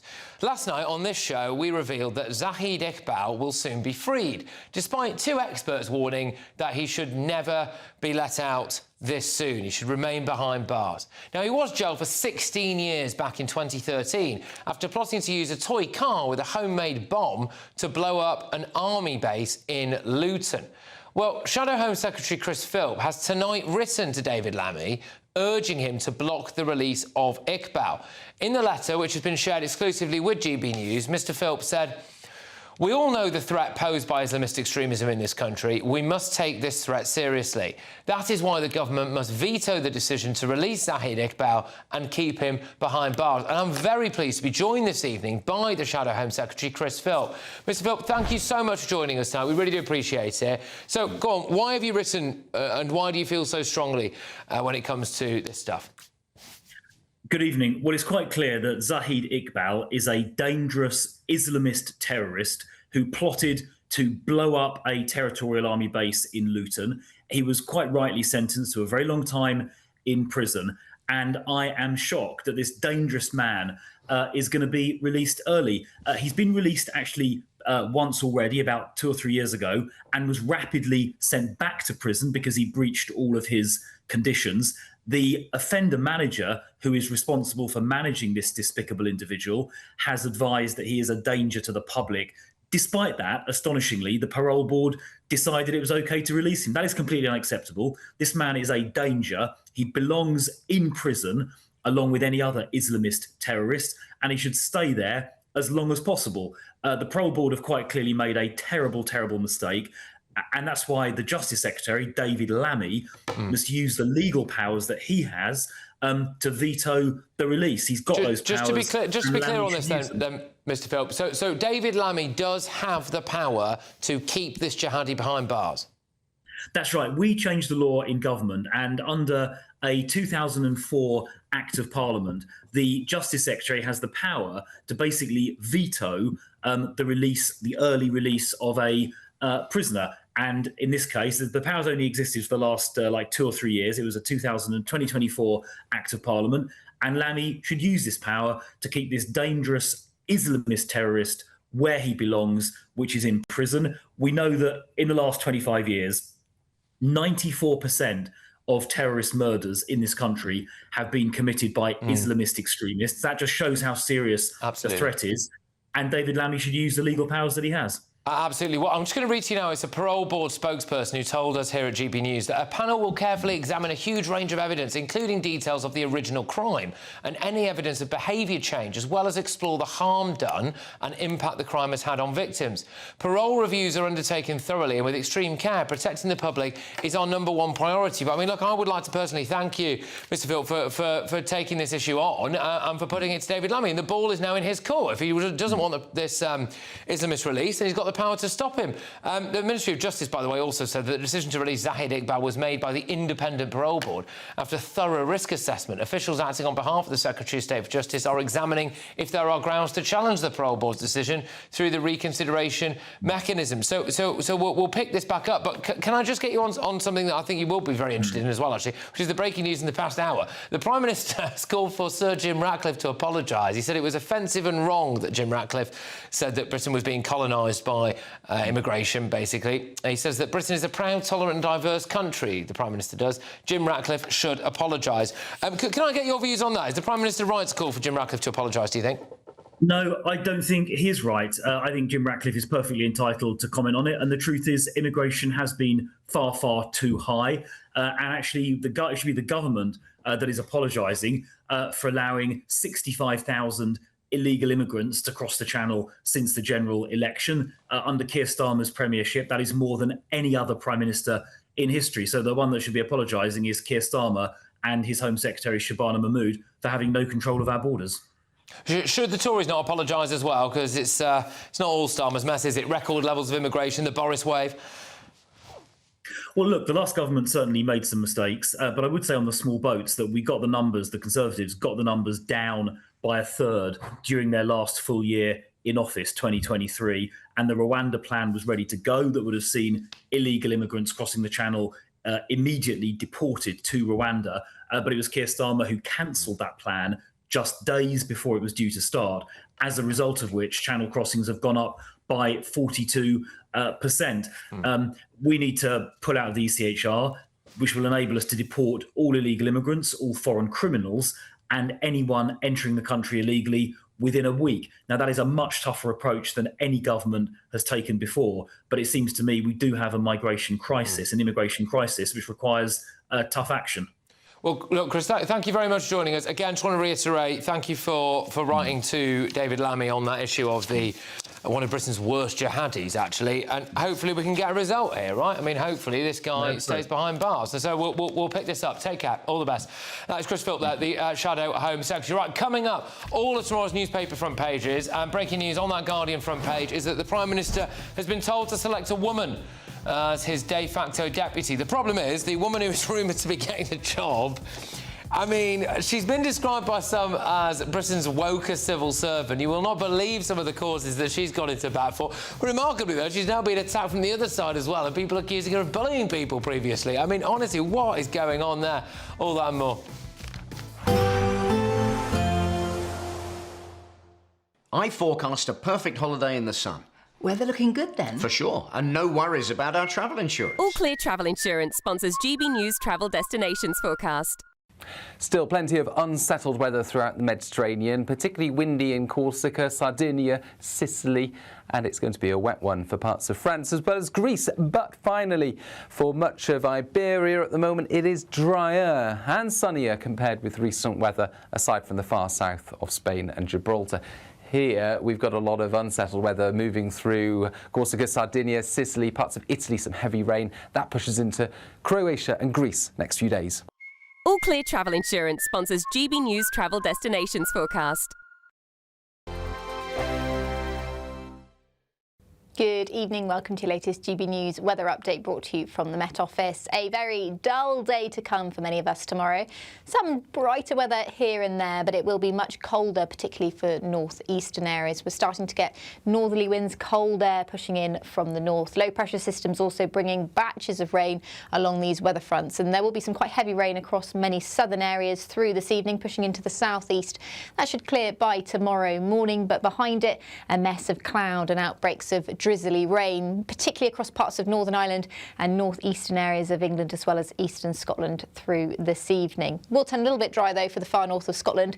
As a result, with some clearer skies around, it could be quite a chilly start to the day on Thursday. So outbreaks of rain for some areas through Thursday morning. The far north of Scotland getting away with a fairly dry day, though for Shetland and Orkney, we've still got a risk of snow showers through Thursday morning. Northern Ireland seeing the worst of drizzly rain. It's quite light, but it will be persistent through much of the day, in fact. Cloudy skies for much of England. The far southwest seeing outbreaks of heavy showers into the morning, so a risk of some quite heavy rain and some quite brisk westerly winds. Still relatively mild out there or across more southwestern areas to start the day on Thursday. Elsewhere, though, a chillier feel to come through the day. We've got these winds coming in from the North Sea across many eastern coasts. That's going to bring a chillier feel, and outbreaks of persistent rain for many northern areas of England and southern Scotland will bring a pretty dismal feel to the day. Across the southwest, though, still 10 or 11 degrees, but that's the last of the mild weather as cold weather becomes more dominant, at least for a time. A risk of snow and sleet. We do have snow and ice warnings in force until around lunchtime on Friday. It's a risk of icy surfaces and snow accumulating over the high ground. But there will be a break in the weather for Saturday, a day of sunshine to come. It won't last all that long, though, because the rain will return for Sunday. Decisions made in Washington aren't just shaping America, they're shaping Britain too. From migration to global security, from crime to health. Whatever happens in the White House today will be felt in your town or city tomorrow. That's why The Late Show is live from Washington, DC. Cutting through the politics to show you what it all means for Britain.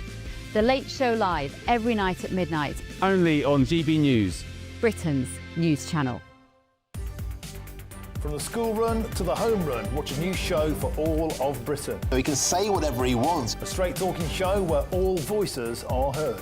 And, you know, when are we going to stop talking about smashing the gangs and actually do it? With the stories that matter from every part of our country. There's a bit of a crash landing there for your Chancellor. Bold, fearless and standing up for you. That's me, Martin Daubney, 3 p.m. till 6 p.m, weekdays, here only on GB News. The People's Channel, Britain's news channel.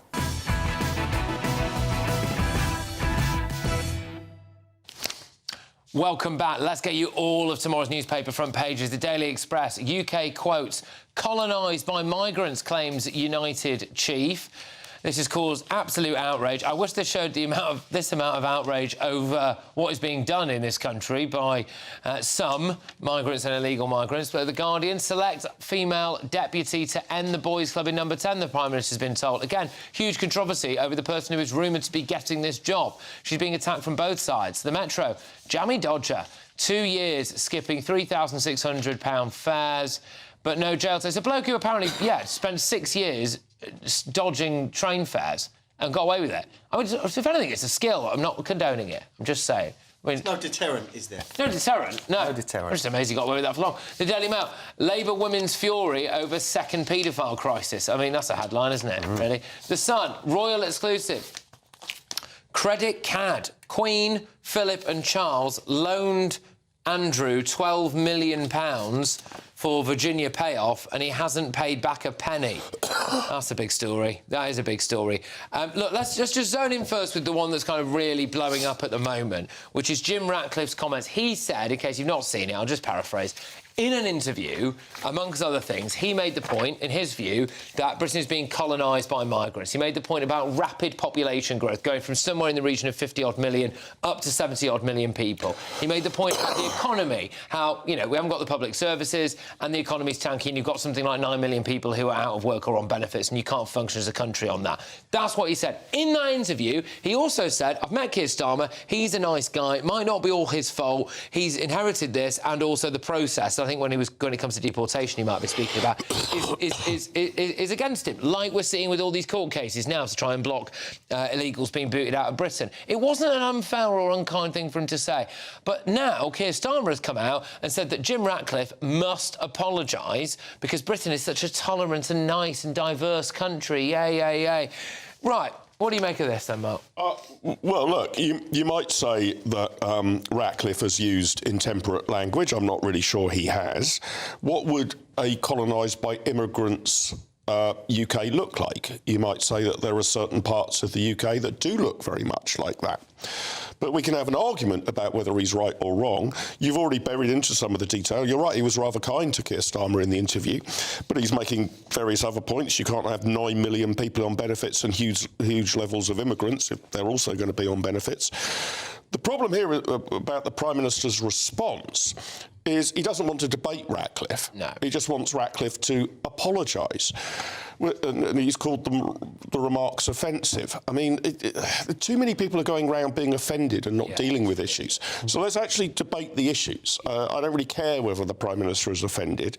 Is Ratcliffe broadly right or broadly wrong on the impact of immigration? Let's discuss it, not cancel him. This is it. This is how, by the way, everyone at home needs to watch out and listen out for this. This is what people on the left do when they don't want to argue with you on the substance. They go after your language, right? Oh, you're inflaming things. Oh, you're risking civil. Oh, right. Not actually dealing with the issue. Right. They basically want us all to give each other a hug, sing Kumbaya, and then not deport anyone.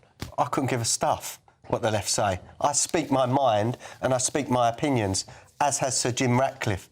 And he's right. Over the last decade, we've imported the same amount of people that is in London over the last decade. How can we carry on going like that? No one can get a house. You know, our services, our doctors, we can't get a doctor's appointment for a month or two. Yet the asylum seekers in Crowborough or Wethersfield, they've got their own doctors. We are being mugged off terribly. So I'm pleased someone like this has said. But you said Keir Starmer said he must apologise. What's he going to do about it if he doesn't? What is he going to do about it? If I'm Jim Ratcliffe, I'd say, you're all right, Keir. I'll say what I want. It's a free speech country, or it's meant to be. But he's showing his authoritarian side again. Do you think Starmer's misread the mood of the nation here, Nina? No, not at all. I think the majority of people would probably agree with him. Because the assumption that... colonise, what does colonise mean? Taking over, that means we don't have a country of our own, that we don't have our own likes, dislikes, practices, holidays. You know, we are basically the same. You know, we eat. You know, they've introduced different foods. They prop up the National Health Service would completely collapse without migrants. You know, and we're not just talking about migrants coming across on boats or lorries. No one said we shouldn't have any immigration. No, we want controlled immigration. When we had 30 or 40,000 coming in every year, I believe that was a positive thing for the UK. So I'm a funny far-right sort of person if that's the case. I champion controlled immigration. What is mass, uncontrolled and illegal immigration is destroying this country. I don't agree with open borders. I think it should be controlled. Why do you think I agree with open borders? But neither of you are addressing Ratcliffe's point. His claim, all right, we're hanging an awful lot on just one sub-clause here, right? He hasn't gone into great depth. Sure. But I take his claim to be that there are certain parts of Britain which are no longer identifiably British. Yeah. Not necessarily the entire country. But what do you mean by British? Well, you might want to have a look at what's happened in Tower Hamlets in London, for example. I'm not saying it applies to the whole of London, but I think there are some big problems in Tower Hamlets about how that area has been run and the culture there. You might take the same view. I'm not saying I wholly agree with Ratcliffe. You might take the same view as certain areas of Bradford or Leicester that are no longer identifiably British. And you might think it's a good thing that they're not even. But what he said here, in my view, is opening a debate. It's not of itself offensive. It's also in amongst the words. So Jim Ratcliffe was doing an interview, right? Now, he might want to row back on the word colonised, right? He might want to... There's a lot wrapped up in that word, right? But what I would suggest, part of the word colonised means, is a deliberate attempt to take over. And I do think, Nina, there are parts of the country where there is hard evidence of that. I mean, it's not like people are trying to take over the government or take over. No. The local councils, for the sake of argument. We've got quite a lot of independent candidates with some incredibly fruity views who are either in Parliament or will be standing at the next election. Well, that's an attempt to take over politics, isn't it? But we are not going to be overrun or swamped. We are. That is absolutely not the case. But Ratcliffe hasn't said that. No. But I'm saying colonising. Actually, that's the word. That's the key word. Right. That's the word I object to. Colonising. We've got numerous councillors that are they're acting from Bangladesh when they're meant to be representing their council constituencies here. They're living in Bangladesh. Now, that is a problem. No other country would allow this. This country, for me, is a joke. That is indeed what an effort at colonising would look like, that you have elected representatives who are not actually representing the local community or representing a foreign country in all but name. So. Well, there we go. So this is a great contribution to the debate by Ratcliffe. If you disagree with him, fine, let's debate it. But let's not cancel him. I hope he doesn't bottle it now. This is the thing. I hope he doesn't bottle it, you know. But anyway, there we go. Right, anyway, coming up. More of tomorrow's newspaper front pages. On the front of the Times, the Prime Minister knew his peerage pick back to sex offender. Yeah, we've got that. I think we might delve a little bit into Starmer's quote-unquote woman problem and the supposed person, anyway, the female, who he might be about to appoint to a top job and what some of her views may be. That's next.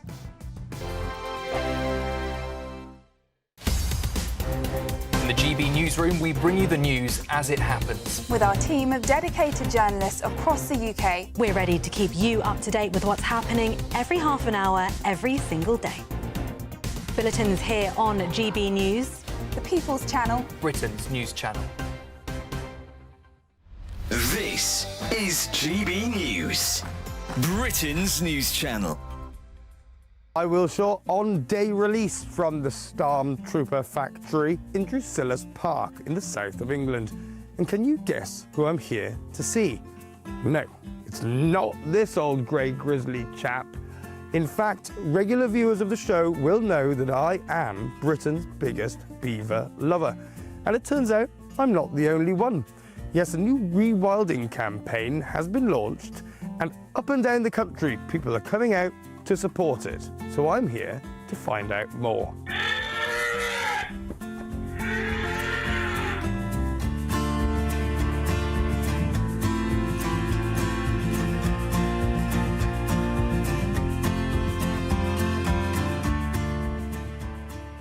Mark, are you the beaver expert here at Drusillus? I guess I could be. I'm the zoo manager, so I'm the most senior figure in the zoo. I've been working in zoos for over 34 years. So my responsibility is the management and the welfare of the plus 800, 900 animals that we have in the park. All right, well, that's a lot of animals, but tell me, please, about your beaver. So the beavers are particularly special. We have had beavers in the collection for 35, 40 plus years. They're hugely popular with our visitors. They're hugely popular within our industry. Professionals alike like to come to Drusillus to see the beavers. Very exciting. Well, thank you so much. Thank you. Thanks a lot. GB News, the People's Channel. Westminster, the ultimate clique. And you're fighting like rats in a sack. But here on the Camilla Tominey Show, we ask the questions the establishment media is too scared to ask. OK, let me ask you a straight question, because I know you're a straight-talking politician. Whether it's net zero, illegal immigration or law and order, nothing is off-limits. You had the power then. Yeah, as I and say, now you've lost it. That's the Camilla Tominey Show, a politics show that's fearless. No, let me finish my question if you don't mind, because it is my show. Sundays at 9:30, only on GB News, the People's Channel, Britain's news channel.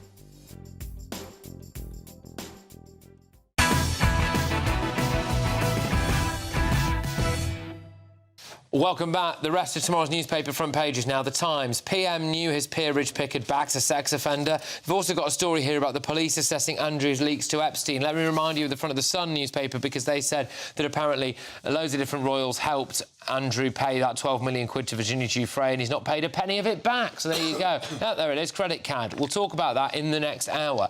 The Daily Telegraph now, Labour up for closer ties with Europe. Brilliant. So there we go. Detectives and CPS in talks over Andrew as well. And the Mirror, oh, honestly, outrage at Prem Boss from the Mirror. Shameful, they say. Fury at Man United Chiefs UK colonised by immigrants rant. If anyone just watches it, we'll play a clip of it in the next show. It wasn't a rant at all.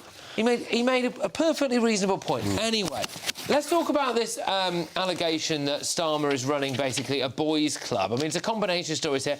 One of them's the Daily Mail, and another one is the Telegraph, I think it is. Oh, sorry, no, the Guardian. The Guardian. Yeah. Apologies, that's quite a mix. Anyway, now, select a female deputy to end the boys' club in number 10. Female Labour MPs have demanded that Keir Starmer appoints a senior woman as his de facto deputy to oversee a complete culture change in Downing Street, right? Well, that is quite interesting, because there is someone who is rumoured to be taking over the role of Cabinet Secretary, which would make them the most senior civil servant, basically. And that is a lady called Antonia Romeo. Now, having a little look at Antonia Romeo, our reporter, who's currently in the US, Stephen Edgington, posted about this. He says that apparently she's always linked with promotions but very rarely gets them. However, in this case, it might actually be true. She has spent years pushing gender ideology and Black Lives Matter on staff in the civil service.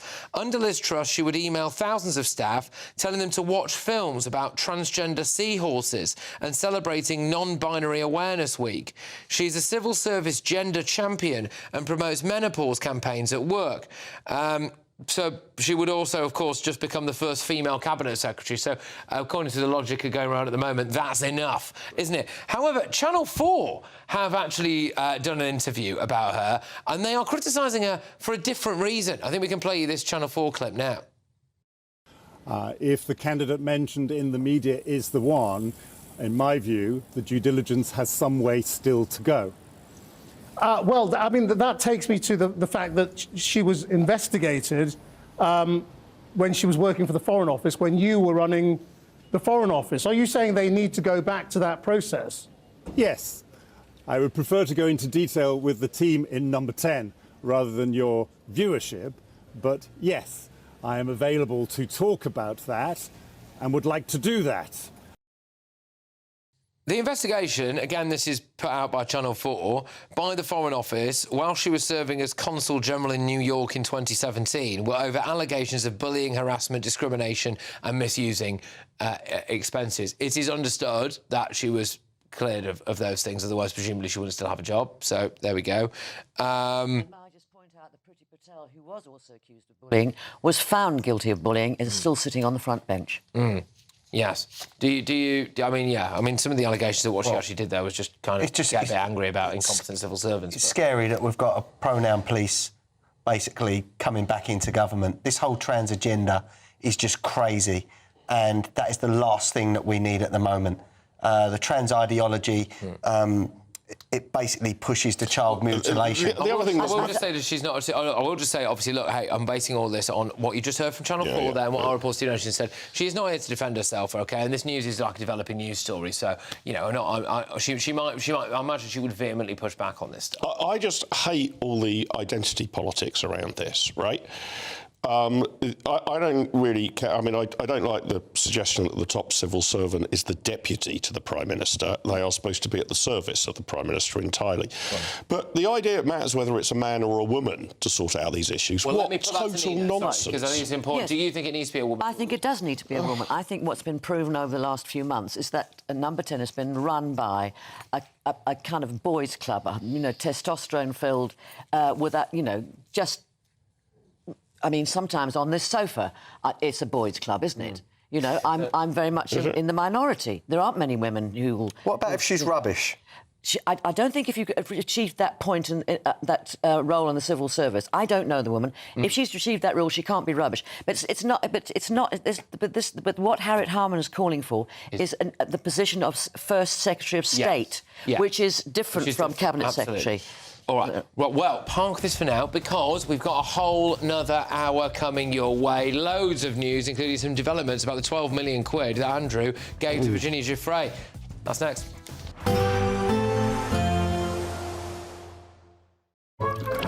Warm and cosy, with a chance of zero visibility. Boxed Boilers sponsors the weather on GB News.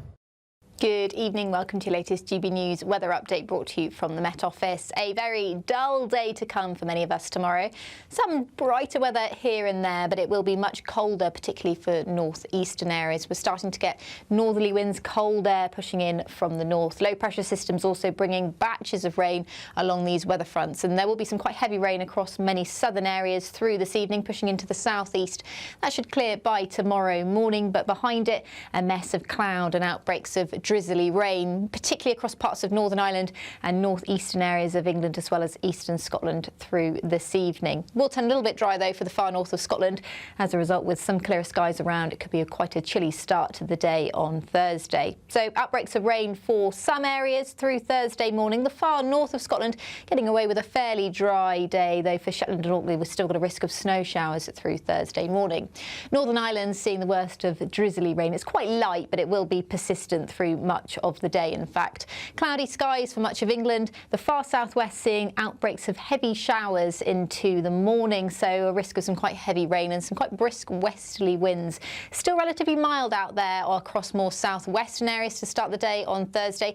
Elsewhere, though, a chillier feel to come through the day. We've got these winds coming in from the North Sea across many eastern coasts. That's going to bring a chillier feel, and outbreaks of persistent rain for many northern areas of England and southern Scotland will bring bring a pretty dismal feel to the day. Across the southwest, though, still 10 or 11 degrees, but that's the last of the mild weather as cold weather becomes more dominant, at least for a time. A risk of snow and sleet. We do have snow and ice warnings in force until around lunchtime on Friday. There's a risk of icy surfaces and snow accumulating over the high ground. But there will be a break in the weather for Saturday, a day of sunshine to come.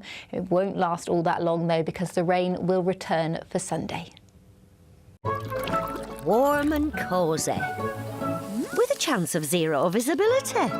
Boxed Boilers sponsors the weather on GB News. Well, the big story is that Sir Jim Ratcliffe, who is a prolific businessman, also owns Manchester United, has said that the UK is being colonised by migrants. Now, Keir Starmer has called for him to apologise. I think it should be Starmer who's apologising, frankly. So we're going to talk about all that, as well as a huge story on the front of The Sun, which is that apparently the late Queen, Prince Philip, and now our current King helped Andrew pay the 12 million quid to Virginia Giuffre, and he's not paid a penny back. All of that and more.